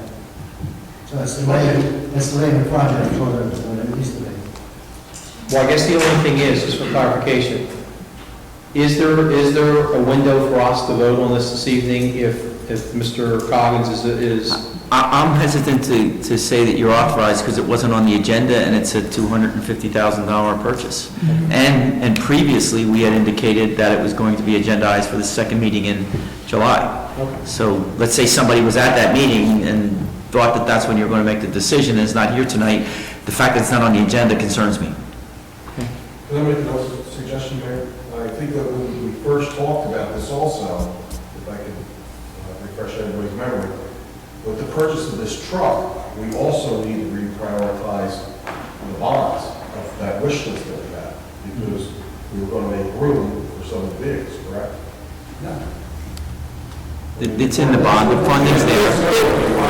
This truck, That truck was already part prioritize of, things. that truck was already part of the bond, it was included in the 4th truck. I think we had an agreement back when we talked about reprioritizing the bond. There was a discussion, informal discussion that I've had with Public Works, that there would be 1 truck that was Yes. authorized on the bond that would not be purchased in order to make room for the automated trucks. Because the automated, we had originally in the bond, we had thought maybe it would be a rear loader, so we had, it was a lower cost for the rear loader. Well, we talked money now, so we made up for it, that's already been done. So let me ask you, is there a possibility that we could get a report that shows I can, what these checks and balances are going to be, and we know what we're going to be purchasing? I can revise that report. Okay. I started it up pretty high here with this bond money. I thought that, when we did away with the third one-armed bandit truck, that's when we brought in all the other items that we were purchasing, was after that truck was removed. Now, we did away with the rear loader, and we went to the side loader, and we took out a truck or two, a couple items out of the bond. I believe there was one truck, it was an $80,000 truck, I don't know off the top of my head, it might be a dump truck, I'm not sure. The bond amount, the amount did not change, was No, it doesn't change. It's- Barbara can get you a report in the package for action item for the next meeting. And it'll answer your questions and you'll be able to review it. It wouldn't be too much trouble if you could get that out maybe a week ahead of the next meeting, so we have a... I can get it out to you this week if you'd like. Ask any questions that come up. Sure. And again, Judge, I'm not against the truck, but we've asked, everybody to kind of pare down some of their requests to keep the bond cost down a little bit. So if there is room, we can remove anything. it's not changing. I know it's not changing, but, it would We be... have removed the truck already, so we got the difference. I just knew that when the bond was being discussed, I know I was adamant that we weren't going to spend the whole amount, and you were adamant that we weren't going to spend the whole amount. So if there's a way that my concern is we're going to, all this equipment all at one time, it's all going to go bad at the same time. So we're going to be right back in the same boat 6 or 8 years from now. Well, if we want the program to go move forward, we do one machine, reduce the workforce. I'm looking for, not with the trash trucks, I'm looking maybe there's other areas we can cut some things out of it. That, well, I know. We find ways, we find it. We're racing, that's all. I have looked at it, and yes, we have removed the truck or two, and not have any sort of money that was being somebody needed. It's no longer, it's here. They're not increasing the amount of which we spend. They're not increasing. Like I said, just, I think the list that Barbara can prepare for us will allow us to ask the questions that need to be asked at the next meeting. But again, Mr. Sarah, just so that we meet Robert's rule and protocol, are you willing to withdraw your motion just based on, the guidance that Well, was? we got it and so forth, yeah, but we need to move on this. One, because time is not, yes, I said, no, because we want to go forward, we need to do this. Okay. Yeah, we'll wait till next meeting. Now, there are 4 items here that we put on the, up for auction. They can all, like, start the war, and put the working together. I'll give you a list of. We'll need a resolution to authorize that, but if you get me that list, we can get started on that. You don't need to do it, just get what we got. The other thing is that, I asked Roy to change the, signs on the trucks to reflect the public works on all trucks that we have, all vehicles. Since there is no verification, it's all public works, I thought that it'd be best if we have public works paying out every truck that we have. Of course, it's minimal, and it will reflect public works on every trucks. I already installed Roy, go ahead and do it. I talked with Dan. Tony and I talked about it, and I said they are public works, so I think it was nominal cost, it was, it was not effect on the budget. And, he asked me if he had authority to do that, and I said, yes, as a department head, you do. So Roy will work on it. Okay. That's all I have. All right. Mr. Barr? Yeah, just want to comment on 4th of July events. Toby, congratulations on putting together a good event. Very successful. Also, kudos go out to the New Jersey State Police, Sheriff's Department, and our EMS, fire departments, they all work cohesively together and rescue squads out there. And the rescue squad. And we did a good job with traffic control and the people control and fireworks control, so I think it was a great event, everybody had a good time, and I hear a lot of people out there right now looking forward to next year. Paul, thank you for the installment of the speed bumps, I saw them out there on Route 4. Yes. And, Morgantown Road. In Morgantown Road. Yeah, Marshallville. Hopefully they'll keep the speed there out there, so. Other than that, that's all I have to report, sir. Okay, so I have a few quick things. One, We received a resignation from our employee Janet McCrossin to serve on the planning board. So I need to make an appointment on the planning board, which I won't do this evening, because I really need to ask Barbara, if you would, to put some sort of memo, maybe in the pay stubs or something, Okay. to the employees to see who might have interest to do that. Okay. That's an appointment, obviously, by the mayor, but it's certainly, I will work with my colleagues on the committee here, and would ask that anyone that's an employee would have the opportunity to represent the township committee as an employee on the planning board. Does it have to be a full-time employee? It has to, I don't know, full-time employee, or?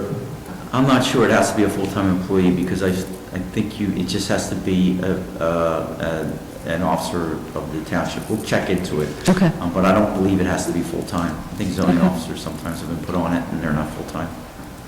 And then also, we have an opening on the zoning board, and so I've asked Barbara to try and compile some more resumes from individuals that might have interest in doing that. And then, to kind of follow up with the kudos of the recreation department, our lifeguards have done extremely well in the two competitions they've been in. They finished second in the county to Ocean City, which is about 4 or 5 times the size of our guards, which I was very pleased with. I was down there and screaming, and Kristen was there, and it was a fun event. And then they also they took third in the Best in Callahan's on Friday. What's interesting about that is it just, shows, how athletic and how competitive our guards are compared to other towns. And, it's an important function. So if you're out there trying to rescue people, you certainly want people that are in shape and doing their job. So kudos to them, and I hope they have a continued successful lifeguard competition. By the way, it's all after hours, and, nobody gets paid and all that kind of stuff. So. And then we also had a slight issue with one of our lifeguard trucks on Saturday, and I want to thank publicly Roy Schoen and Chris Thomas for assisting me in they did all the work, obviously, on getting the truck off the beach. It's being repaired. We have another one that's ordered, but hopefully we'll be able to balance it a little bit. They've given us a loaner for a couple days, and from there, we're hoping to hear something right in the very near future, hopefully. The truck is almost 8 years old, and it really has seen its better days, so hopefully we'll be receiving the other one shortly. So that's all I have. We've given a lot of kudos for July 4th, and it was great fun. We all got wet in the back of the truck in the Strathmere Parade. It was actually kind of fun, though, and people were very creative, and people in the stands that we were throwing candy to turned their umbrellas upside down. We were able to throw it into the upside-down umbrellas rather than on the ground, so it was kind of fun. So with that, let's move on to the resolutions. Item number 4, adopting a policy for the display of the flag of the United States of America at half-staff. Second. Let's call the roll, please. Mr. Barr? Yes. Mr. Coggins? Yes. Mr. Insera? Mr. Young? Yes. Mayor Colombo? Yes. Motion is carried. Item number 5, congratulating employee Stuart Sagan of the Upper Township Department of Public Works for his winning entry in the Upper Township Safety Award Program for the third quarter of 2014. Move the resolution. Second. Please call the roll. Mr. Barr? Yes. Mr. Coggins? Yes. Mr. Insera? Yes. Mr. Young? Yes. Mayor Colombo? Yes. Motion is carried. Item number 6, authorizing the purchase of a Toro Infield Pro 3040 from the 2013 Capital Improvement Bond Ordinance in the amount of $17,807.51. Move the resolution. National Intergovernmental Purchase Alliance Company. Move the resolution. Second. Any discussion? Let's call the roll, please. Mr. Barr? Yes. Mr. Coggins? Yes. Mr. Insera? Yes. Mr. Young? Yes. Mayor Colombo? Yes. Motion is carried. Item number 7, authorizing the purchase of an ODB trailer-mounted vacuum debris collector from the 2013 Capital Improvement Bond Ordinance in the amount of $36,787 through the National Joint Powers Alliance. resolution? Second. Discussion. Sure. Kevin, is this a replacement for what we have, or is it an addition? We had two already. Yeah, the falling apart. The falling apart. Okay. Any other questions? Would you call the roll, please? Mr. Barr? Yes. Mr. Coggins? Yes. Mr. Sarah? Yes. Mr. Young? Yes. Mayor Colombo? Yes. Motion is carried. Item number 8, renewing mobile home park licenses. Move the resolution. Anything we do not call? No, this is a standard license Has renewal. anybody been inspected the sites? or- We don't, for these licenses, there is no inspection from the township. I mean, Just Any the county board of health does an inspection. County board of health. Does anybody verify the numbers? I know with campgrounds, I used to go out and count every site. We just get the information from the applicant stating that they have a certain number of sites. Would you call the roll, please?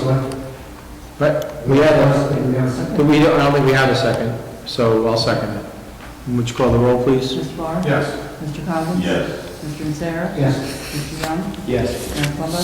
Yes. Motion is carried. Item number 9, renewing campground licenses. Same question, plans from neighboring or? there is a complaint on one of them. They actually have, to comply with the complaint, they've actually made an application to the zoning board to correct some site plan issues on one of the campgrounds, but they're in the process of, working through the process. Along the same lines, I noticed in our package, with these renewal applications, there were a number of items that were mentioned on nearly every campground that needed attention. Now, some of these were done in April, some of them were done in May. Who has circled back to ensure that these items that are listed on their items to be corrected list have been taken care of? That would be, that's a health department inspection, so that they'd be up to them to go back and, How we know that the violation of whatever we're calling it be corrected? We're here, we're being asked to approve the license. How do we know that they are compliant? They give either their conditional approval or their approval, or they deny. Did you get that? We have that on each one, that either they were satisfactory or conditionally satisfactory. Right, yeah, a lot of them have said they're conditionally. I'm just wondering what the process is to make sure that, they've corrected the... Historically, the clerk's office has not followed up. It's been a county board of health matter to follow up. Obviously, if it was a major concern to the township, we could take action. Most of the items that I saw were relatively minor. Yeah. And the ordinance is rather old for licensing, and it doesn't really provide a mechanism to enforce those type of things. Well, maybe we should change that. It's all. But it's one of those things that our license fee is rather low as well. So if you ever change that, we could change some of the inspections and requirements, because then we would have the personnel or the funding for the personnel to go out and check. the application fee is $190. That's really to cover the administrative costs on, Well, it depends. that's a total. I just look at one, it's $100 for the application plus $30 for every 50 sites over 100 sites. Yeah, we increase every fee possible we could, why not? Just Well, this is part of the review of the fees of all the other fees, yeah. But we also don't do an inspection, so along with that, if you want us to direct it as part of the annual relicensing, that you want a compliance inspection from either myself or the zoning officer before it comes here, we can do that. That's what I was going to say. I know when I was a zoning official here, every 2 years, the Department of Camp would send me out to count the number of sites and do a drive-through on all the campgrounds, because every once in a while, not that they would, but someone might throw in an extra 4 or 5 sites. So, I don't know, last time we verified. Yeah, I don't know if that's being done. The clerk's office would have to check the zoning. 1998, so, if we haven't, it might be a good thing to get out there and just say, it says on the license 265 sites or whatever it is. And it's a little boring, but I don't know. We ask for a map of the camp. They give us a map. Yeah, of the establishment? I had one that The had map three. indicates how many sites. I had one that actually added 3 sites, and the map didn't show. So the only way you would verify is to have a zoning official or someone go there. Just every few years, it doesn't have to be done on an annual basis, but we should do it every 3 years or something. Well, we should also ensure the compliance, when, we should receive a letter of correction for all those sites that have issues. I mean, even though it's going to the county, we should request a letter of correction to come to the township so that we are comfortable, and then we can also re-inspect on our own if that's an issue. Right, because if we're going to renew this, it's on us to renew the license, then we should know that everything is required. If the county wants to let them go, then they should renew it.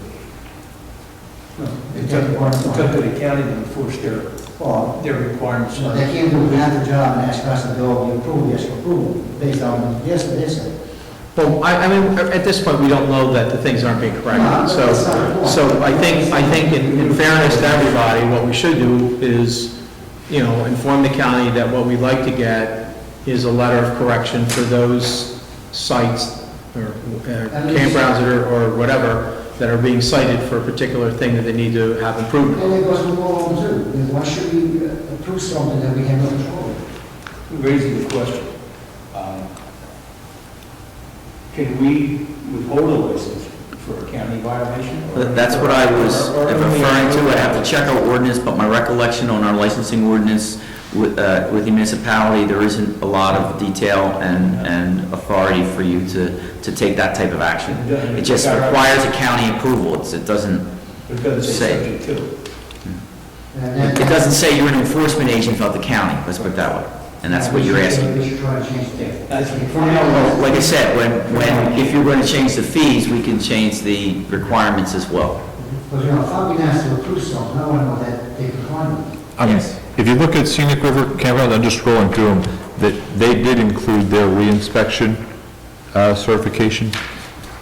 So the county does go back, apparently the county does go back out. Whether or not we got the recertification, but the county does go out, because there is one for Scenic River Campground where they went out and rechecked. And really, that would validate that the corrective measures have been taken place. So Correct. maybe that's what we should be asking for from the county is the recertification.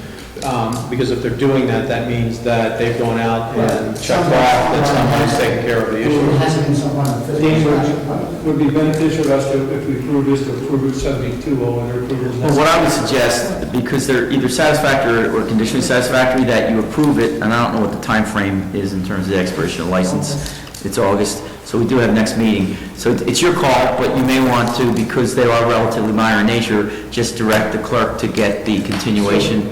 If we add the verbiage in there, subject to all other approvals required.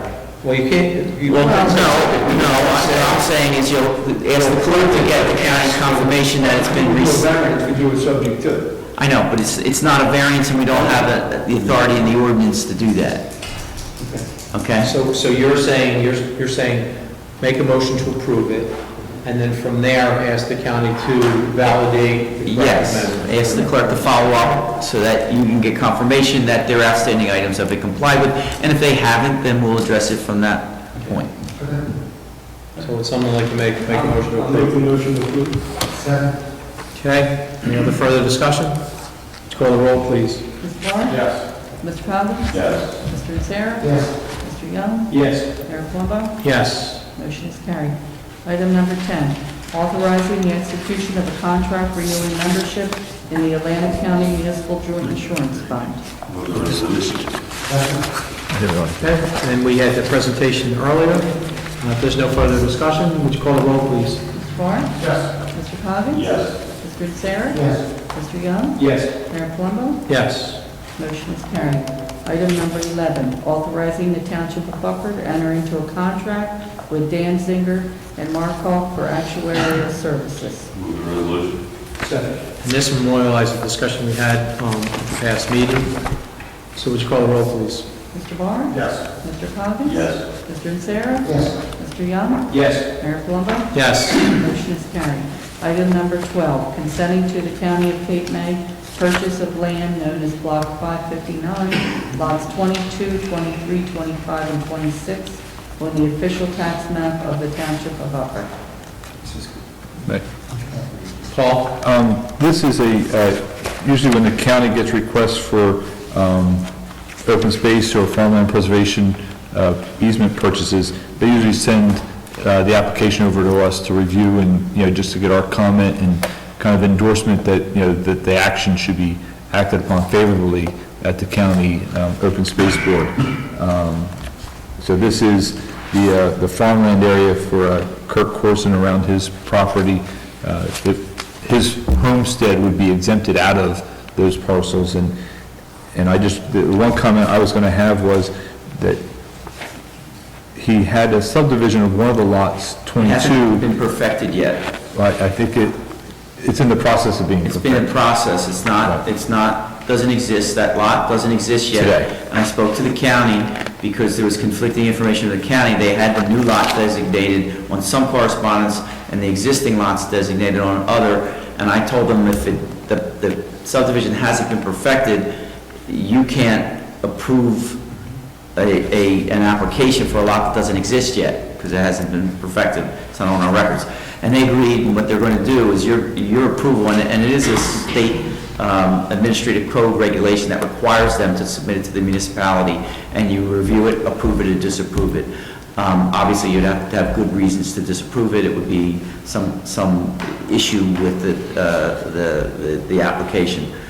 We have routinely approved these because frankly what it means is if it's farmland, it's less likely to be residential development, so there's a significant tax benefit to the township that it remains farmland, as opposed to residential housing that produces school children that is a tremendous tax burden, and that's one of the reasons in the past that the township committee. The county's plan is to preserve it, is it? The county buys a restriction on the land that it must be used for farming.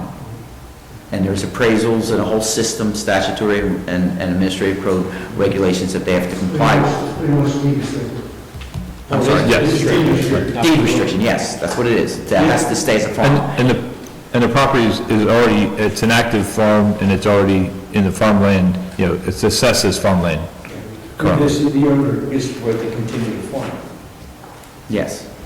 And so anyway, the counties are well aware that the numbers on the lots may change once the subdivision is perfected. Apparently, until he gets county approval, he didn't want to perfect the subdivision because he didn't want to subdivide it until he knew the county was going to approve it. That's what Open Space advised me. So they need this. They can't move forward without your approval. Move the resolution. Second? Any other discussion? Call the roll, please. Mr. Barr? Yes. Mr. Coggins? Yes. Mr. Sarah? Yes. Mr. Young? Yes. Mayor Fuller? Yes. Motion is carried. Item number 13, confirming the issuance of a temporary use permit for the placement of a mobile home or trailer as temporary living quarters on Block 12, Lot 1901. Move the resolution. Second. And this memorializes the discussion we had post the fire that. Yeah, and it ratifies your prior action.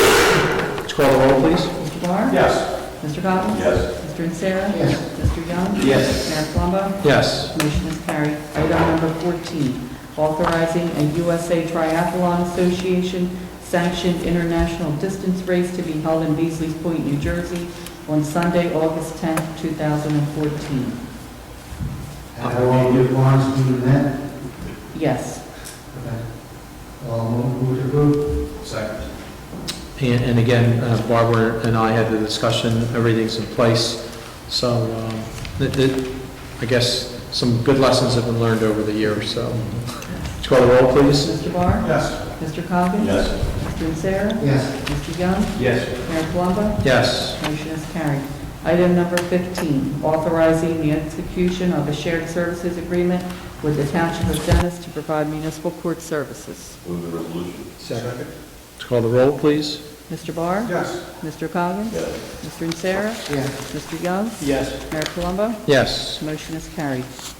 Item number 16, authorizing the mayor to execute deeds of dedication and perpetual storm damage reduction easements on behalf of the Township of Upper for portions of Township Street right-of-ways on the official tax map of the Township of Upper for the Great Egg Harbor Inlet to Townsend's Inlet, New Jersey Beach Replenishment Project. We believe this will be the last We think it is. request that will come. We have easements over all the lot and blocks, the parcels, but the Army Corps has requested from the Bureau of Coastal Engineering, the unimproved right-of-way areas that extend from, out beyond the bulkhead line or, that extend into the ocean to the township limit. They're looking for an easement across those township right-of-ways. So they're paper streets that don't exist. They're paper streets that don't exist, but they occupy area within the project limit. So they need an easement to kind of fill up 100% of the whole project area limit, and these were the kind of the little slivers out of the pie that they were missing. We're still working out the descriptions of the easements, and once we have those final easements, then the actual deed can be sent down to the courthouse to be filed. Move the resolution. Second. Would you call the roll, please? Mr. Barr? Yes. Mr. Coggins? Yes. Mr. Nocera? Yes. Mr. Young? Yes. Mayor Palumbo? Yes. Motion is carried. Under new business, item number 17, St. Maximilian Colby Church of the Resurrection requests waiver of site plan application fees to construct a 30 by 70 foot open pavilion. Before you start on this, the record should reflect that in addition to myself, the mayor, and 2 other township committee persons, I believe, are members of that church. In order to act on it, obviously, you have to have a quorum. So because of the impossibility, I'm going to waive, not waive, but advise you that the rule of necessity says that you don't have a conflict, you can act on it, because otherwise you can't act on the request. There wouldn't be a committee here to act on it. I will tell you that this request is common for nonprofits and churches that come in before the township. I don't recall the township committee ever denying that request for a church when they've had application fees. They'll still be coming back and they just want to pay. They're just asking us to waive the fees, and we're not waiving the professional fees, it's just the application fees. Move the resolution. What's the resolution? I'm sorry, Tony. Move the resolution. Okay. Second. Mr. Barr? Yes. Mr. Coggins? Yes. Mr. Nocera? Yes. Mr. Young? Yes. Mayor Palumbo? Yes. Motion is carried. Item number 18, Parish of St. Maximilian Colby request amendment to application for use of Williams Avenue Beach for the feast day celebration on August 14th to include band staging area and electric generator for the band sound system. Move the resolution. And the same thing holds for this, obviously. They had this last year. Yeah. But they just wanted to add the sound system. Well, they actually had a disc jockey last year, so I was at the thing, so I'll second it. I'll second it. Mr. Barr? Yes. Mr. Coggins? Yes. Mr. Nocera? Yes. Mr. Young? Yes. Mayor Palumbo? Yes. Motion is carried. Item number 20, Dennis Township request for support of correspondence to the NJDOT to investigate possible drainage issues on Route 9. Now, Paul, this is down by that bridge section between, This is our township farm. yeah, right where that little bridge area is when you cross between, Denison, Upper Township. and so are they looking for Dennis' side or our side or both sides? I think he's just looking for us to join in a joint letter, since it's right there on the township border. I think they've had a couple of residents on their side that are complaining about it, so, they feel, Just to give a little bit more background to it, a few months back, we also sent a letter to the state in reference to a part of Route 9 in which it's flooding all the time and there's a lot of motor vehicle accidents going up on the people, Mr. Allegretto's property and Mr. Pierce's property. Within a mile is this other area in which they've had multiple motor vehicle accidents and drainage issues. So they had sent us a letter asking us to support that, and in the meantime, Barb has sent Dennis Township, and they're going to support Charlie and Okay. So, Dan, would it be, instead of a letter, would it be better to do a resolution in support? Well, they're asking for it, so I would coordinate with them, whatever they want. Obviously, it's more formal for a resolution, but I'll defer to to the clerk at Dennis and just coordinate with them as to what they would like. You may want to take a look at the letter if they're asking the clerk or the mayor to sign it. Just make sure you're in agreement with it. Okay. So would someone like to make a motion to at least approve? Motion approved. Second? Mr. Call the Barr? roll, please. Yes. Mr. Cousins? Yes. Mr. Sarah? Yes. Mr. Young? Yes. Mayor Plummer? Yes. Motion is carried. Item number 21, under discussion, solar power purchase agreement for solar panels at the Public Works Yard and the Rescue Squad building. We're going to go to Paul on this. Thank you. We've been discussing for probably at least 2 or 3 years solar and how to best accommodate that, and the regulations continue to change and create bumps and hiccups in the road. The last proposal that we were looking at was to work with the school board in putting a larger system across the street from the middle school to serve both Township Hall and the middle school, and then the school is going to put a facility over behind the primary and elementary school. They've kind of diverted their path because they have received energy audits for their facilities, and they were looking to employ the services of what's called an ESIP, an energy incorporating service provider, where they can work with a contractor to do energy upgrades within the building at reduced costs, and they pay for those costs over a period of time with the energy savings that the project performs. And they weren't sure at the time whether or not solar was going to be incorporated in that mechanism or not. So they're working with an outside vendor to determine what best facility upgrades they can get for energy savings for their overall building, and not looking at just a solar project that we had initially started talking to them about. If you remember, the municipal energy aggregation really wasn't apropos for us because we didn't have a facility that we could put behind the meter to function sufficiently, large enough. So over the last 6-8 months, the last thing that we could look at was going with smaller systems, behind the meter at, maybe a couple of facilities that would serve just that facility, but wouldn't serve the larger, all of the township's electrical needs. Or we were also possibly looking at putting solar up on the township's landfill to supply a more larger portion.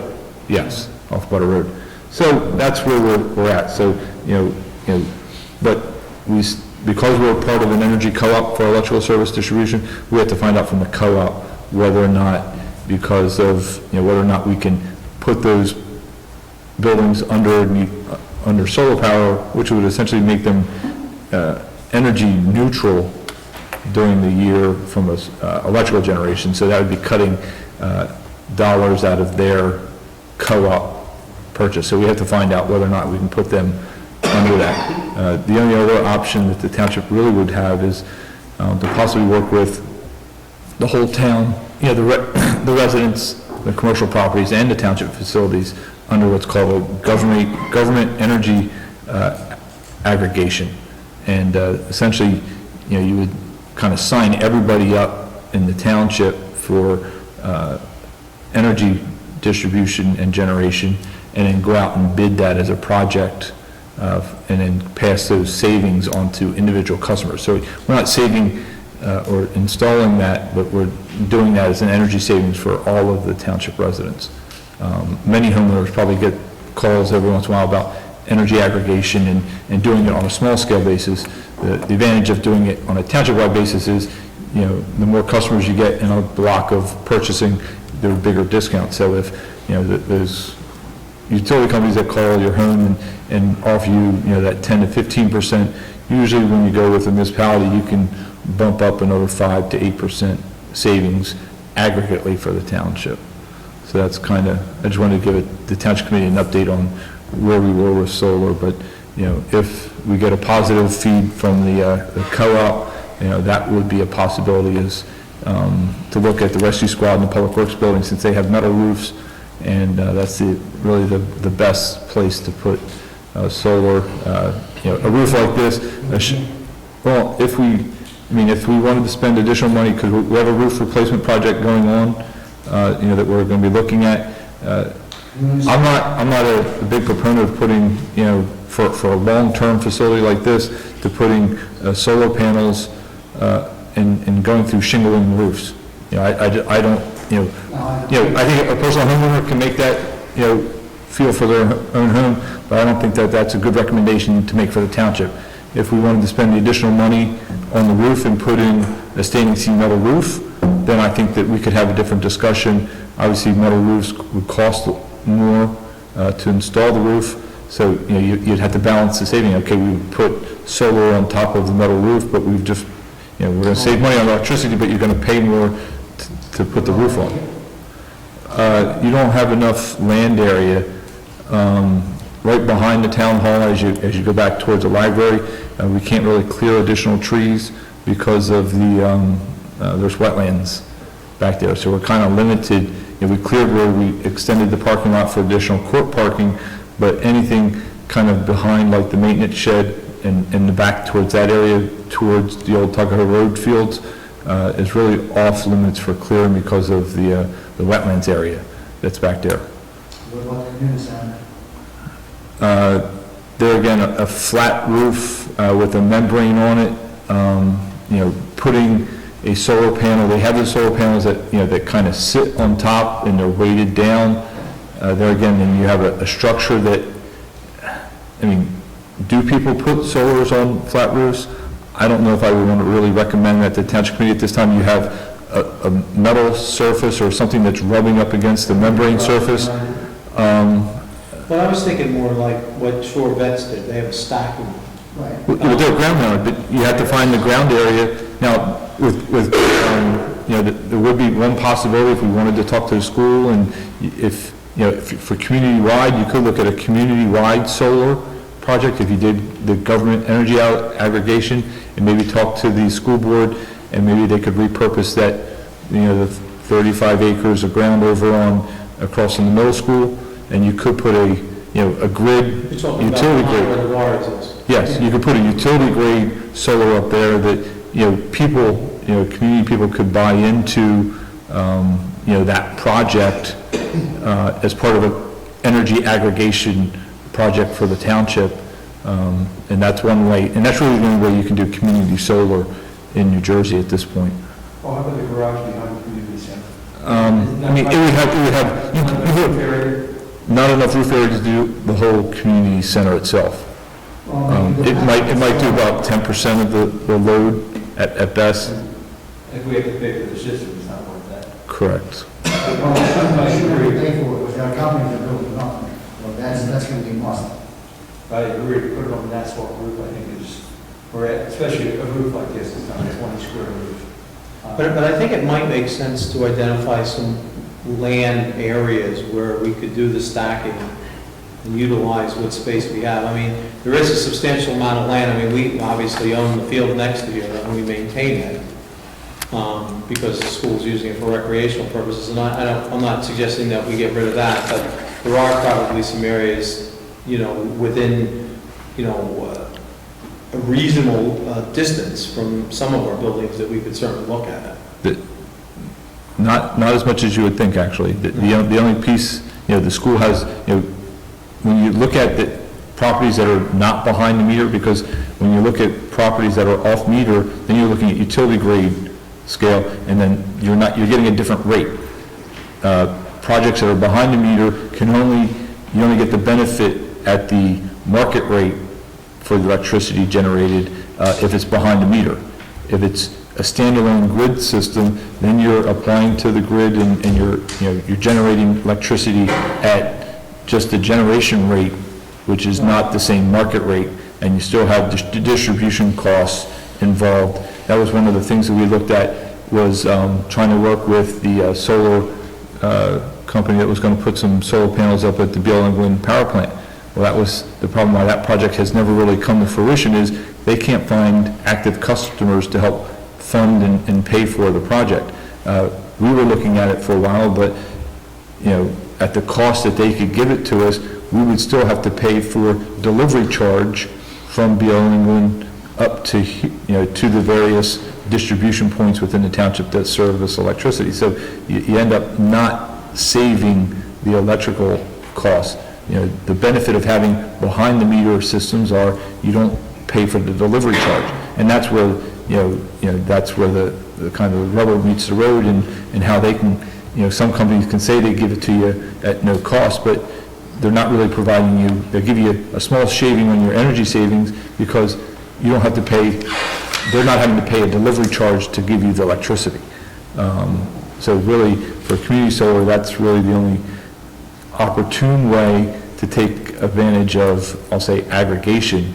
But from a municipal standpoint to do aggregation, we really can't take part in that until the next co-op renews, which I think is about another year and a half, a little close to a year and a half.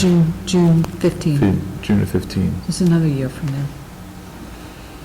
So that's kind of where we stand. So once we have a little more information on those two facilities, if we can take them out of the co-op, I may be asking a committee to go out for an RFP for those two facilities for a net metering project. Okay. Thanks for the update.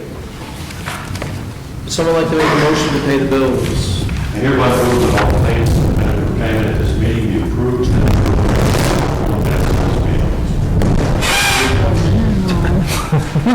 As long as the windows stay firm, I'll make a second to that. Call the roll, please. Mr. Moore? Yes. Mr. Collins? Yes. Mr. Sarah? Mr. Young? Yes. Mayor Palumbo? Yes. Motion's carried. Right, there are a number of reports from the municipal departments: construction code, clerk's office, EMS, animal control, tax assessor, tax collector, finance office, zoning, MUA report, Department of Public Works, tax collector certification, mailing of the 2014 final and 2015 preliminary tax bills, and advice copies. All of those reports would be available upon request of the Township Clerk's office tomorrow morning. At this time, I'd like to make a motion to accept the reports. Second. Would you call the roll, please? Mr. Moore? Yes. Mr. Collins? Yes. Mr. Sarah? Yes. Mr. Young? Yes. Mayor Palumbo? Yes. Motion's carried. Okay, so we've reached the public comment portion of the meeting, and I'd ask anyone that would like to address the Township Committee to please come up to the microphone, state your name and your address, and your facts or questions. My name is Richard Phelps, Buckingham Village. Last meeting, we had a conversation about the ball fields and the valve station, that sort of thing. And we got a little off topic. We began to talk about the impact to the township of the plant closing. And sir, you said that it would have a catastrophic financial impact on the town if the plant for some reason were closed. No, I said if there was a legislative change, that if there was a legislative change from what is currently in place, that would have a catastrophic effect. Right now, the township would be covered, okay, whether or not the plant's opened or not. Okay. However, there's already been legislative changes. Township at this point is entitled to over $10 million, and we get 6.5. And that was due to a legislative change. What legislative change? Well, the legislative changes, when they vote for the budget, state budget, it creates new law. That's what we've been told, and that's the reason why they're able to do that. Well, just briefly, it used to be in New Jersey that if you had a power plant or a gas manufacturing facility or something like that, you would get host community fees. Remember those? Mm-hmm. And some of those were paid directly to the township. That evolved into the Energy receipt tax. gross receipts and franchise tax. But as especially big coal plants began to close in Camden and Newark, the gross receipts and franchise tax was repealed, and the energy tax receipts property tax relief fund was instituted. And the state began to collect all the money from the utilities. See, you got gross receipts and franchise tax because you weren't allowed to charge property tax to utilities that were based in your town. So that was to make up for that. But as plants began to close, towns were not getting direct payment. So they instituted the energy tax receipt program. And the state collected all that money, and then doled it out to municipalities in New Jersey based on their formula. Their formula is based on tax rate and wealth, overall value and valuation. When you say that we're supposed to get this amount of money and we only get this amount of money, that is because the legislature and governors over the years have... The word skim. Skim. I was going to say another word. That's the word, that's what's... Right. This was never meant to be a discretionary fund for the state to tap to balance their budgets. In fact, it's called a property tax relief fund, but that's what they've done.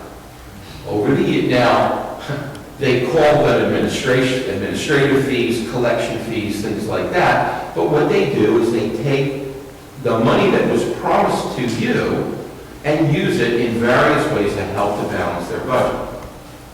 Okay? Yeah. There is no move afoot to change that formula. That's not true. There is a joint effort by The municipalities is trying to have legislation that... Of which we supported that effort. That says you can't touch that money, you must give it to the municipalities. But there's no legislation or no proposal to begin to pay for hosting utility property in your town. So I just want to be very clear, because I'll tell you, I've spoken to state legislators who told me that the main reason that they were proponents of the pipeline was because of the devastating effect that plant closure would have on Upper Township. I've spoken to Pinelands Commission members who were opposed to the pipeline because it violated the master plan, but they voted for it because of the devastating effect it would have on the township of Upper Plant. Sir, respectfully, I think, and please correct me if I'm wrong, that you are the source of that information. I am, personally? Yes. So, I would argue with that. okay, sure. I would just like to set the record straight and settle this once and for all. There will be no financial effect I disagree with you. based on. Based on what's happened up to this point. I mean, the track record, you're basing it on the current legislative statutory requirements that are in place right now. Yes. And there's no guarantee that that won't change. There's no guarantee that the legislature changes in the next 3 or 4 years, and that doesn't change. What will guarantee that we'll continue to get money is if that plant remains open. How? We don't get money now based on the plant fee. So, That's not true. We get way more than other municipalities because the energy receipt tax doesn't just go to hosting communities. Dennis Township gets money, Ocean City gets, everybody gets that money. and that is based on... But we get a higher amount because we're a hosting community.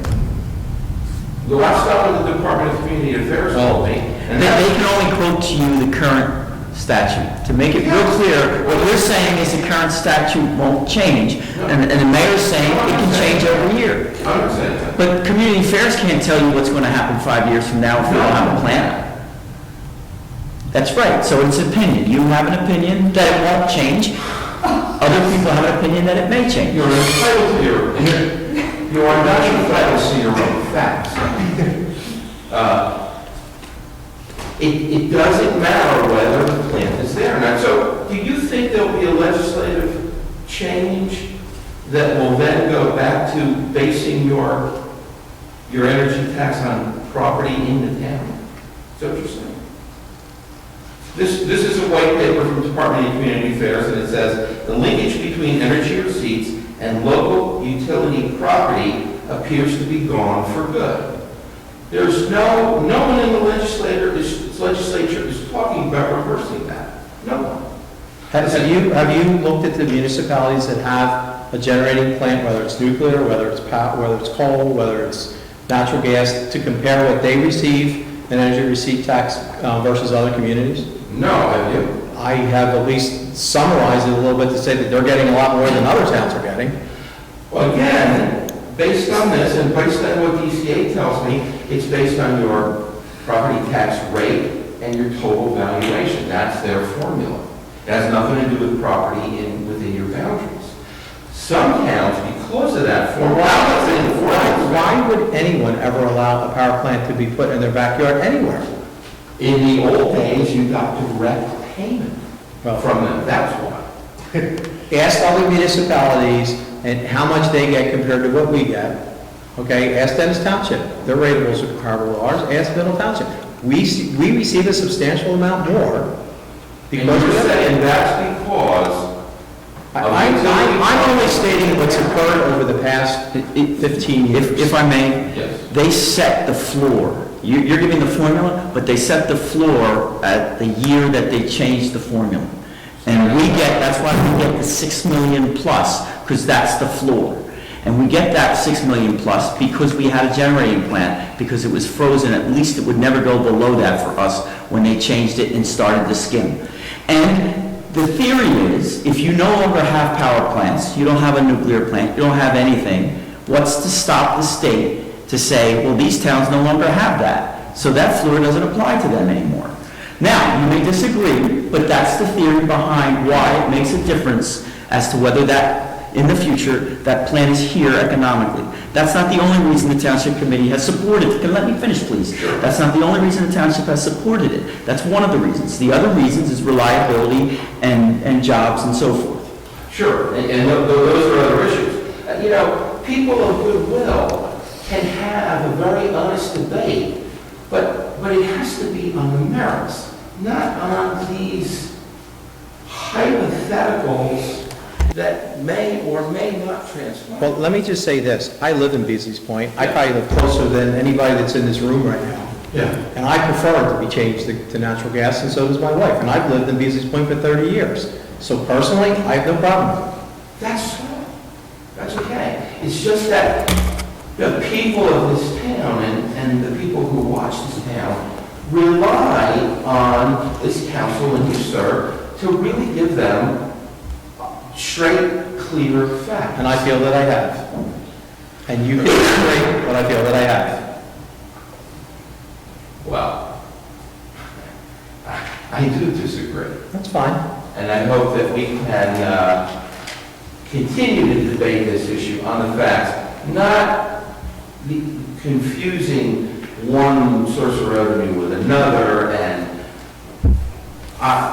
ideas about what may or may not transpire in the future. I think that's a much better way to move forward. Thanks. No problem. Who else would like to address the Township Committee? Natalie Meese, 759 Route 50. I'd like to know when the master plan was last done. When it was last re-examined? The last re-examination was in 2011. And it's done every 6 years? Yes. And what does It can be done more often than that. It's at least every 6 years. It's at least, right. Okay, and what does our master plan say with regard to this gas pipeline? I'm not sure what category that comes under. It's not drainage, but there's a category that has to include. I can't tell you specifics, but I can tell you that it's designated as a utility area and it's permitted. And it is permitted. Yes. Okay, well, I live on Highway 50, and I really don't know a lot about all this stuff, but I know that that gas line is running down on the opposite side of the highway from me. And I remember when the Sandy storm hit, I think a lot of the damage up there, more than the storm, was the fact that all the gas lines blew up in that area.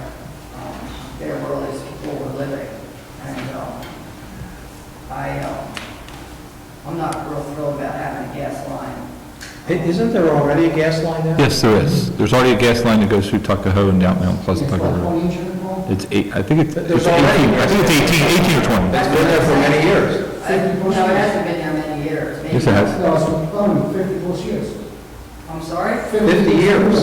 There's a gas line Yes. on Highway 50. Yes, it's right down, the bridges and all that. That's how the entire Kidney County is fed through that one pipe. comes down Route 50 from Mays Landing through Estelle Manor, through Corbin City, underneath the Tuckahoe River, right through downtown Tuckahoe, down Mount Pleasant, Tuckahoe Road, and out towards Woodbine. That's one of the reasons why they haven't done the bridge yet, because they can't find it. Right. They delayed constructing the bridge because the contractor was afraid of hitting the pipeline because they just didn't want to drive pilings over top of the pipeline.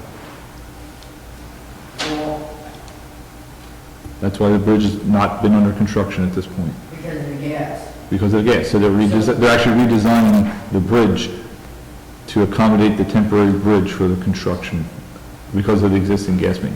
And yet you still want to put more piping. For reliability, because if that contractor accidentally hit that gas main, or some other catastrophe happened along between Mays Landing and Tuckahoe, the entire Kennewick County is without gas. Yeah, and Pinelands and all of it. So, I mean, the pipeline already exists in Tuckahoe. I did, I've read some of the articles and quite honestly, your name's been out there, Mr. Cuomo, and, Well, mainly, my name has been out there. Let me just clarify. tax dollars. I'm not speaking personally. When I testified before the commissions and on a lot of the open sessions and public hearings, it is by the request of the Township Committee that I represent them. I'm not out there, holding a banner for Rich Palumbo. I'm out there representing a mayor based on the committee's vote in the past to say, yes, we are supporting this, and yes, we would like you to go out and be our representative at these meetings. And then you vote on that. And is that because you live in Beasley's Point? No, it's only because I'm mayor. It has nothing to do with where I live.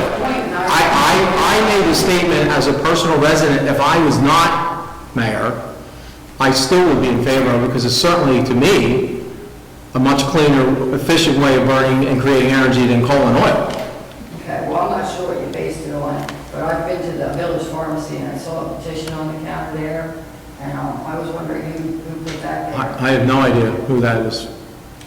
And you have no idea what happened to that petition? I don't even know I don't know what petition you're talking about. You did it. Yeah, they filled all that gas line, to the front, yes. And what happened to that petition? It's still circulating. But it's not at the village pharmacy on the No, counter. I retreated, it's still circulating. So I had nothing to do with that. Because I am for it. I'm wondering, I haven't been here in a while, but what's the update on the status of the drug case? Still waiting for a decision from the appellate division. And then with the tax map, with my subdivision, a year and a half ago, I was in here when we were looking at reevaluation and the appeal process. And I remember coming to this board and Paul said that he was going to put in for a couple of distance calls or something. The same thing that I told you about 2 weeks ago when you were in my office, Natalie. That request. In your office. All right, in the hallway. I thought you were in the office, but it's in the pile to be done. So is it part of this $50,000?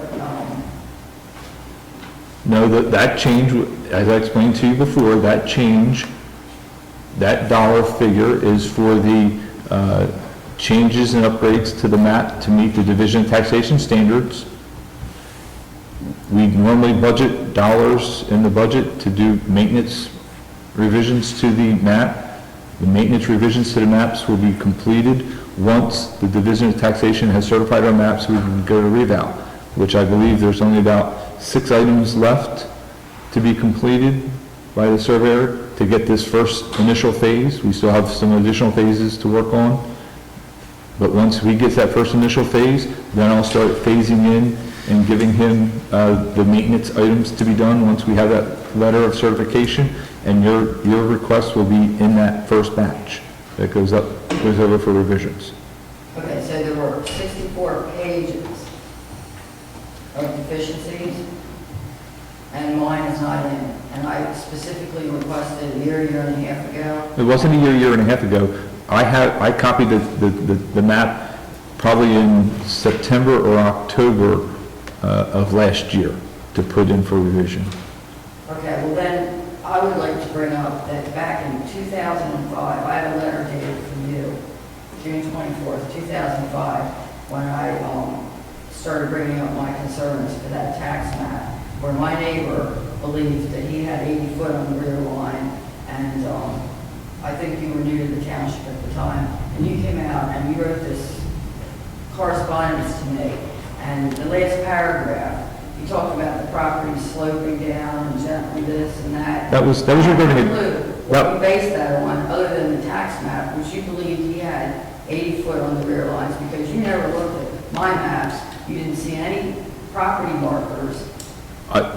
If I recall correctly, and I'm not recalling every piece of correspondence that I did close to 9 years ago at this point, without looking at the correspondence, but I believe the issue, but I believe the issue, but I believe the issue was regarding drainage flows between your neighbor's property and your property, and there was a fence on the line, so I believe the issue is pretty clear on where the property line was to establish and evaluate where the drainage was coming from or going to in that, so I didn't need the tax map to go out and make a field investigation of drainage patterns adjacent to your property.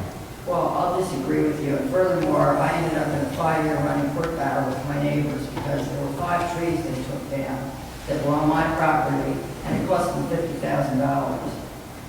Okay, that's...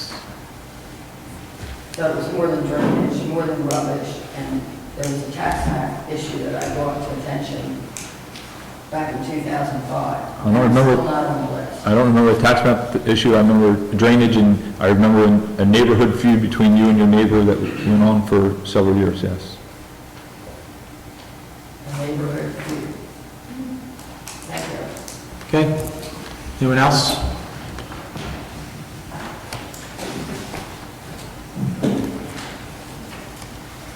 My name is Georgina Shanley. I'm from Ocean City. I've lived in Ocean City for 29 years, and I think there's a lot of disinformation being given by Upper Township with regards to the gas pipeline. The pipeline that this lady brought up and that you brought up that runs through Cape May County is in no way similar to the pipeline that's going to be under like 700 psi's pressure, bringing gas from Millville to the B.L. England plant site. This is totally different. You can't just tap into that and take off gas. So we're talking about a very, very different animal here. It's divided into 8 segments, so any place along that way, it's vulnerable to leakage and explosion. And what you're doing too, I think you're going ahead with an ordinance, or writing up an ordinance, and to have part of the baseball field in Tuckahoe Village being bought by the South Jersey Gas Company. So there's a valve connector station that includes a 24-inch pipeline. And you said that, I saw the video of the last meeting, and how can you do this when it's in violation of the Comprehensive Management Plan of the Finance Commission that voted no? No means no. Why are you doing this in violation of this ruling?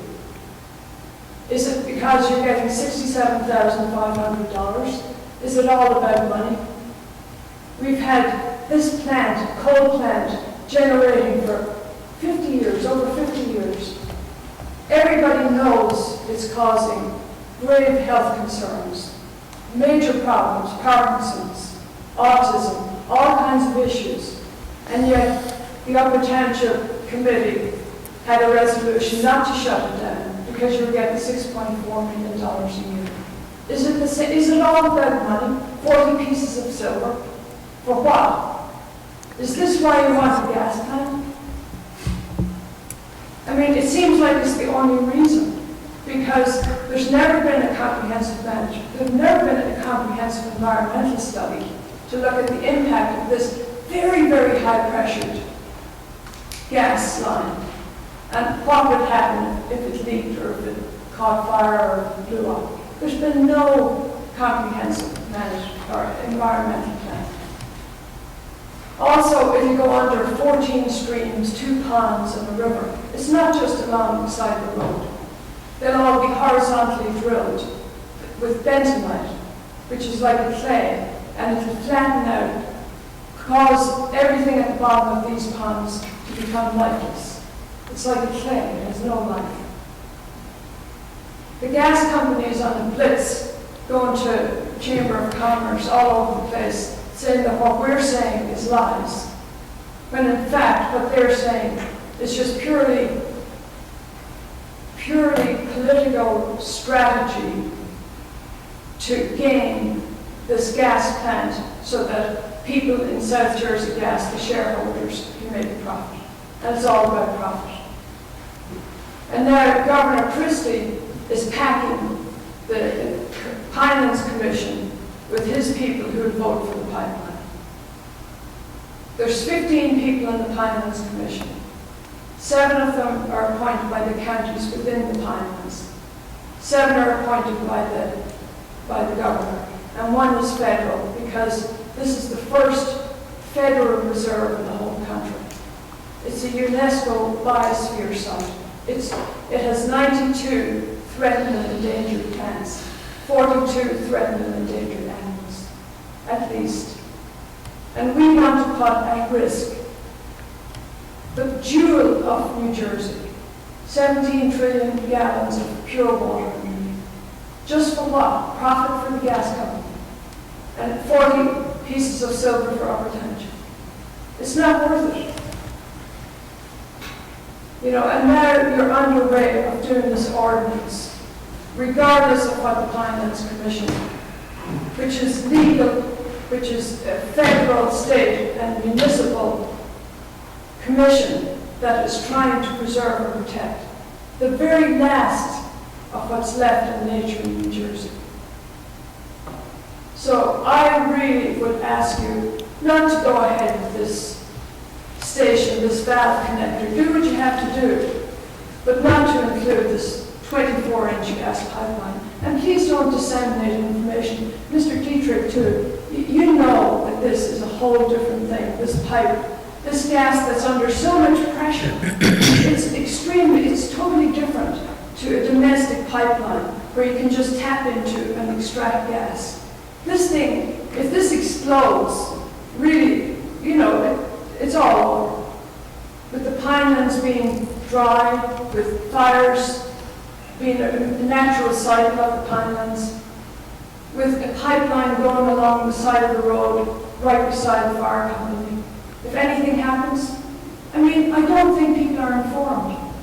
I really don't think people are informed. And I'm not sure why Upper Township is pushing this. Why not go for local jobs, create something that would generate local jobs on that side? Not something that's going to kill people and create climate change from gas that's really going to swamp us. We heard about the erosion, a few more hurricanes, a few more nor'easters, and we're all under. And this plant would be right on the tip of this bay. And I just implore you, you're intelligent people, and you really are concerned about, you know, just living by the shore. And I would implore you to reconsider your support of this gas pipeline. Thank you.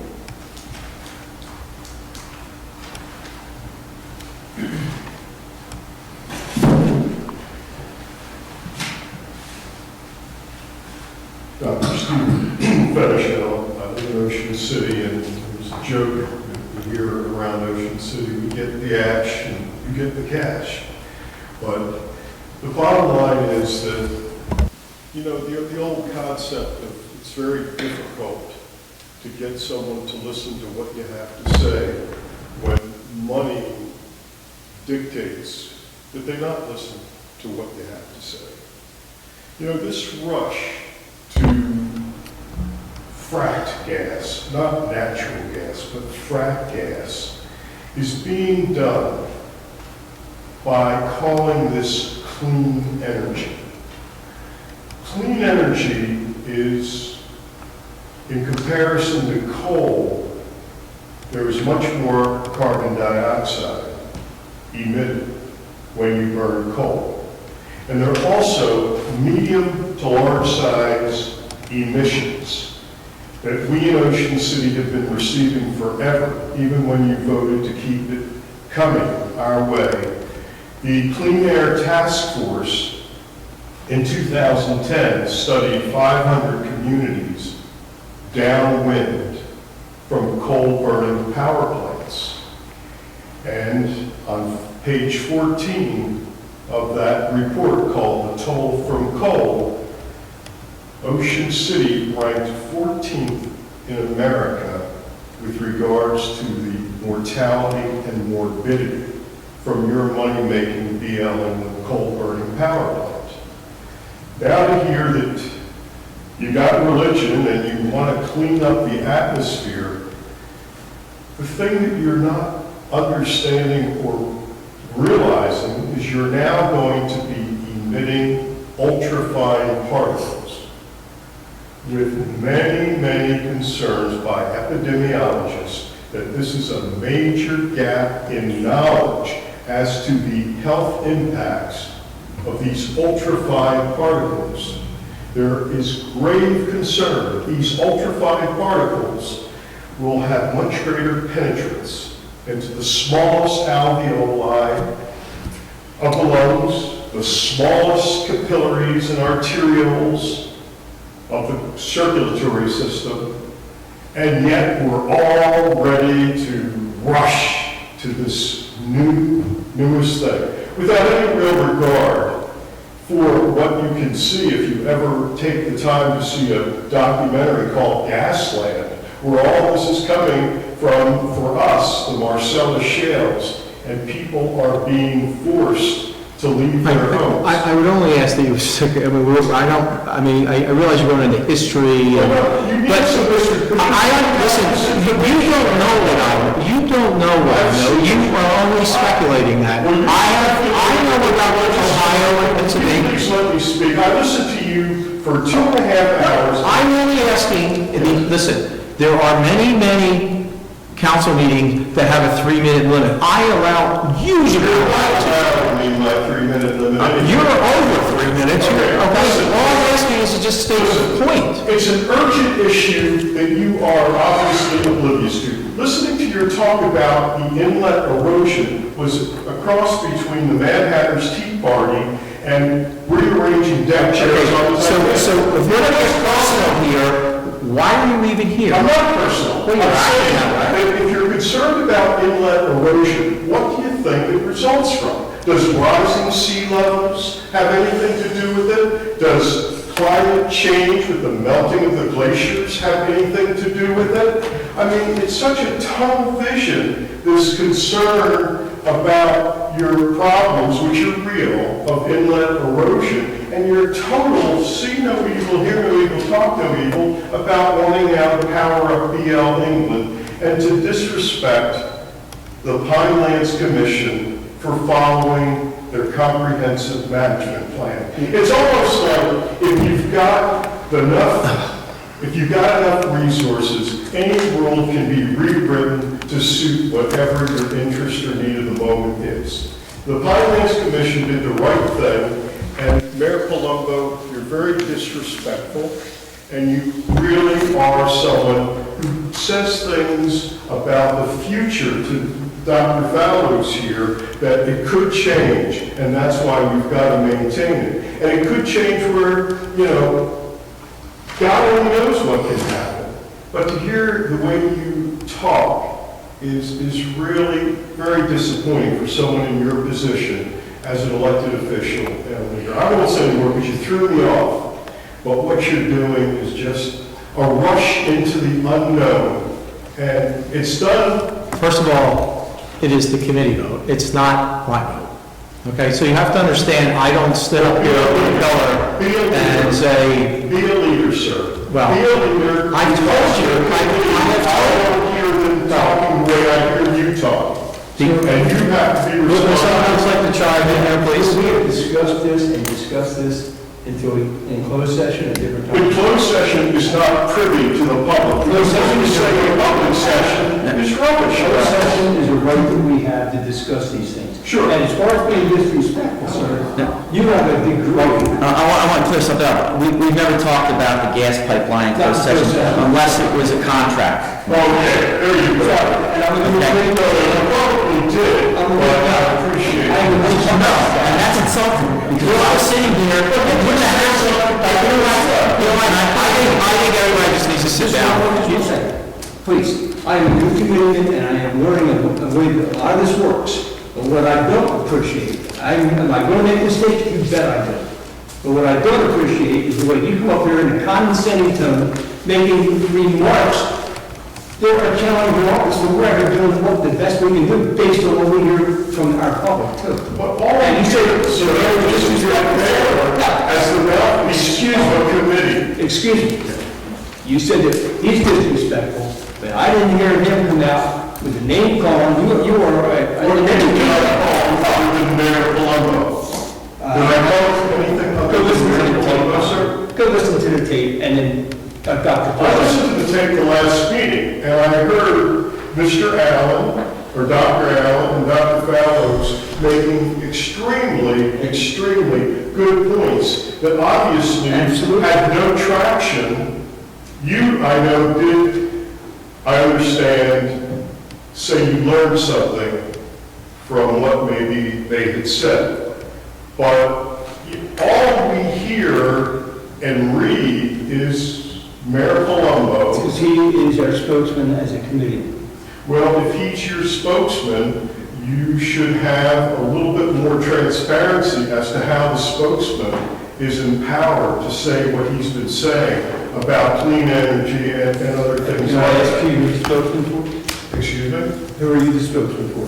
Myself and my community. My community came number 14 in mortality and morbidity from the BL England coal burning power. And you're not even Can taking... they identify the lid from that mortality? Yes, they did. And I sent to all of you a copy of the Or article. is it possible that the demographics of Ocean City is an older population? Demographics of many of the 500 communities in Ohio and all of And another question about the statement that you made. You stated that the effluent from the BL Inland Power Plant blew into Ocean City. With the prevailing winds coming from the southwest, how's that blowing into Ocean City? That's, everybody knows that we in Ocean City with that high chimney stack receive your emissions. But When you burn natural gas, there is a great likelihood that it will require a lower chimney. And then your own community. Is that the wind direction? You haven't addressed the wind direction. You have not addressed the prevailing wind. That's why I'm addressing the reality of this. you said the wind is a fact. Excuse me, you stated as a fact that the wind is blowing. I didn't state anything about it. Yes, you did. I stated it as a fact. In the first part of it, You know what? I stated as a fact, there were 500 communities listed by the Clean Air Task Force that were downwind. And Ocean City is not one of them. Ocean City is one. It's not downwind because the prevailing wind comes in the other direction, blowing the effluent away from Ocean City. So Ocean City doesn't get ash from BL, is what you're saying. I didn't say that. Let's see, you're trying to convince the people. The Ocean City is downwind of the plant. I disagree with you. Well, how do you explain all of the ash that winds up at Ocean City? Do you think that people come by at night and take some from the land here and sprinkle it on their tables? There was a reason to convert it, because the gas, we don't have it anymore. What's that? Gas is not clean, is it? See, clean, what's that? You know what all it means? Clean means CO2 level. That's all it means. It doesn't mean. We just talked about ash. Remove the coal. That is not what it says, sir. Not ash. Right, you know what, let's just call this right now, because, we obviously have a disagreement between different sides, so we'll stop it there. I'm We have different rates in this. I don't want to say, now it'll be $7,950. I mean, I haven't been here in a while, I have seen this stuff in the newspaper. I mean, this gentleman, he obviously came from Ocean City, and I want to thank you for taking the time to hear from people out of the area, because, I mean, we send to Ocean City, and, they've helped us over the years, and, if they have something to offer, obviously there is a difference in viewpoints there. But I think I heard the man say, or somebody say, maybe the lady, like, can't we look at some other way to, like, get these tax dollars? I mean, I really think this is all coming down to money, and I'm scared to death to have gas here. After that Sandy storm, I mean, it was the gas lines that blew up everything. I don't think we need it, but I understand we need a tax base. Why can't we look at something else? And obviously, all this arguing and stuff is going back and forth because people don't know what they're talking about. I mean, you haven't had enough experts here or something, it just isn't clear. Anytime there's opinions now, and opinions listen to their professionals, and they do their own research, and they make up their own mind, that's why we have opinions. We're not going to all agree totally. But we have got to look at what information we got. And I'm taking some of the doctor's information and cycling that into what I hear. But Yeah, we still let's have not rush out to pay $67,000, $67,000. there is no rush. If the pipeline doesn't go through, Well, this tuck that won't even be there. and now there's an ordinance or something, being underwritten somewhere. I mean, I'm saying, We haven't even had the public hearing on the ordinance. nothing has been done yet except for a discussion, and I think we're looking to move forward to make sure that if it ever did happen, everything was in place. okay, and there was one other thing I wanted to say about, like, that Young's Lane, no-name street now that's been adopted, I'm not quite sure when you adopted it, but I really don't understand how block 456, lot 15, has a 100-foot driveway entrance, and it was asphalt paved with my tax dollars. I mean, I thought there were zoning regulations on, driveway entrances, like in developments and 100 foot. Not zoning regulations. What is it? There might be standards. I don't know what she's referring to, I don't know what street it is, I couldn't tell you. No Name Road is an official right-of-way on the official map of the township. I can't explain to you how it got created because it was created before I became township engineer, so, but it's an official road on the township map. I've been here 62 years, and it's been called a road ever since I was born here. It was called Young's Lane, Oh, that's after because probably your family. Somebody put the right? name up there. I It mean, was a dirt road. Sure it was. But Yeah. there's dirt roads all over here that are legitimate roadways that if we have to improve, we can. But I mean, it was a parcel that was 70 foot wide by maybe 397 foot deep, and it's got 100 foot driveway entrance. I mean, your subdivisions don't have 100 foot entrances into them. And it was I'm paved. not sure what you mean by 100 feet. Hit the driveway entrance into that property, block 450. She's calling No Name Road a driveway. That's it's a road. Yeah, I know, it hits. There's more than one house back there, too. The house in the back feeds off of that road. The parking for the house next to you. It was in a front stone, feeds it off was a stone gravel area or whatever. But it's always been a road that I know. Okay, Always. the driveway back there was always a stone and gravel. Somewhere along the line, maybe in the last 5 years or something, the township adopted Young's Lane and called it No Name Street. Okay, and then you went in and you asphalted it. Okay, and my concern really is, I'm taking all the stormwater, it's flying down the Highway 50, it's going across your asphalt now, it's going across that guy, he asphalted his 100-foot, all of it, and it's coming and it's dumping on me, where those trees that I lost. And I just don't know how he can do it, nobody else can do it, first of all. Did he asphalt it? Mayor, we've discussed the drainage there It doesn't. at extents at previous meetings, that the drainage from that area is not reaching her property, actually stops at a low point before her property. The DOT officials have been out and looked at it. I've explained to her been out at her site, showed her where most of her drainage issues were coming, And the last time she was here at this meeting, we recommended that she go out and get a topographic survey to show the grading on her property, and that would properly show her where her drainage is or is not going. Well, I mean, you take trash trucks back there and you turn it around, what, 2 houses? I don't know if you're doing that still since you have these big trucks, but I also have been in these meetings complaining because there've been fire out there, ambulance, police, they can't find these houses because even though you called it no name street and you adopted it, their mailboxes are on Highway 50. They walk to the highway to get their mail, but yet the trash truck goes down there. And that's why you paved it. Also, I can say it's been a township road for as long as it's been on the map. We'd have to do extensive research to determine how and when that was created as an existing road. On a subdivision on a plot that was 70 foot by 397 foot, that's subdivided into, what, 2 quarter-acre parcels with a road that's been there. I mean, did you design that storm ditch that they put in there and that asphalted no-name street? Who designed that? I don't know what you're talking about. There is a storm, you don't know there's a storm drain? Isn't there an old storm drain that the state had in there? Is that the one you're referring to, next to the Augustine's house? The only storm drain there is that ditch.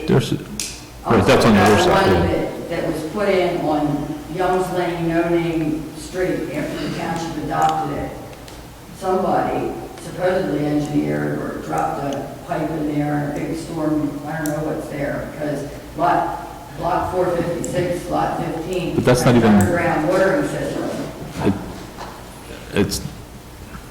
I'd have to go research to see what drainage is back there, but it's not adjacent to Ms. Neese's property. I think something that Mr. Grubb, when he was with the township, I think he did it. Okay. But, maybe that'll help in your research. Thank you. Sorry, I know the hour grows late, but we're here anyway. Just a couple of things. With the proposed route, the route that this body endorsed for the pipeline, there will be no redundancy south of Tuckahoe Village. The old pipe, the 20-inch pipe, comes down, crosses the river on Route 50. This proposed pipe comes out Reading Avenue at Polini's Pizza. And then they both go side by side in the same street down Mount Pleasant, all the way down. If one of them goes, it takes the other one with it. The current pipeline now, because of its age, is restricted to 325 PSI. This pipeline is restricted to 724 PSI. 724 PSI. You don't have anything that you inflate or compress to that pressure. It's going to be 4 feet under the ground in my front yard. You see, it was supposed to go down Route 49 all the way to the end of Route 50. And then it was supposed to go down Route 50 and down Mount Pleasant with the other pipeline. Because that was the cheapest route. Now, I don't blame them for picking the cheapest route. But then they found out it would be a little bit cheaper to not horizontally, directionally drill under the railroad tracks at Route 49 under the trestle, because you have to go deep. They decided to go down Mill Road and then down down Cedar, and then down Mill Reading, because it's cheaper, much cheaper to jack and bore under the railroad tracks on Mill Road. And so that's why this thing is going to be 4 feet under the ground. I can spit on it from my window. And it is a time bomb. These are the pipeline accidents. Well, no, these are the pipeline accidents that had to be reported in the United States this century, since 2000. I didn't have enough printer ink to print the pipeline accidents that were reported in my lifetime since the 50s. Okay? You don't have to report every time there's an accident. You only have to report it if it impacts somebody else's property or something like that. You ought to look at some of the footage of these. You ought to look at the San Bruno pipeline failure in 2010 in San Bruno, California. The thing burned for hours and hours. The whole town burned down. 12 people were killed, 120 people were injured. They lost 24 structures, 120 other structures were damaged, and they couldn't put it out. By the way, if there's a catastrophic failure of this pipeline, there's not a fire company in South Jersey that has the equipment to put it out. You know, you got to call John Wayne to come and put it out. He's dead. They fail all the time. You know, at the Pinelands Commission, they presented 16 different routes. 12 of them are in the application. The route they chose was the cheapest route. I don't blame them for doing that, but I do take exception with you endorsing the cheapest route. There are routes here, they still go through the Pinelands, but they don't go in anybody's front lawn. That don't go anywhere near anybody's property, but they cost a little bit more. So, when the time comes to look at this again, I really hope that you would examine some of those alternatives. They're there. They're just going to cost them a little bit more money. And they're going to make us a lot safer. And that's the information that we need. Yeah, well, I've got it. Unfortunately, No, I'm saying, I took way too much time off from work, going to Pinelands meetings, BPU meetings. I know more about this than I ever wanted to know, and I'm scared to death. That's what he just said. I'm speaking on my behalf. Yeah, I appreciate the way that you present yourself up here. Oh, Thank you. let's go. Anyone else? Okay, thank you for the lively discussions this evening. This time I'll entertain a motion to go into closed session. I hereby move that a resolution be incorporated into the minutes authorizing the Township Committee to enter into executive session for the following matters pursuant to the Open Public Meetings Act. The matters are as follows: contract negotiation with K Professional Billing, shared services to Ray Harbor Township for equipment washing.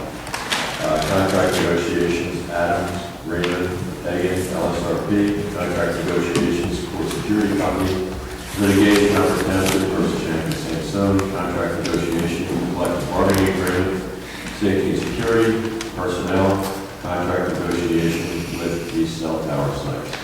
I also include in my motion the estimated time and circumstances under which the discussion conducted in closed session can be disclosed to the public as follows.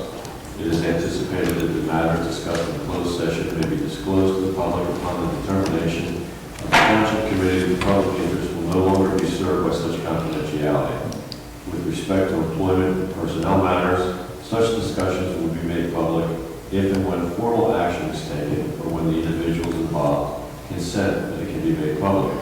With respect to contract negotiations, such matters will be made public when negotiations have ceased and there is no longer a reason for confidentiality.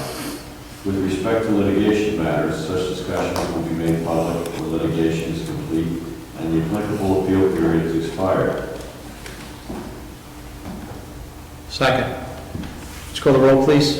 Ms. Barr? Yes. Mr. Collins? Yes. Mr. Xera? Yes. Mr. Young? Yes. Mayor Palumbo? Yes. Motion is carried. Thank you all. Have a safe drive home. Hopefully the storm won't create any problems for you.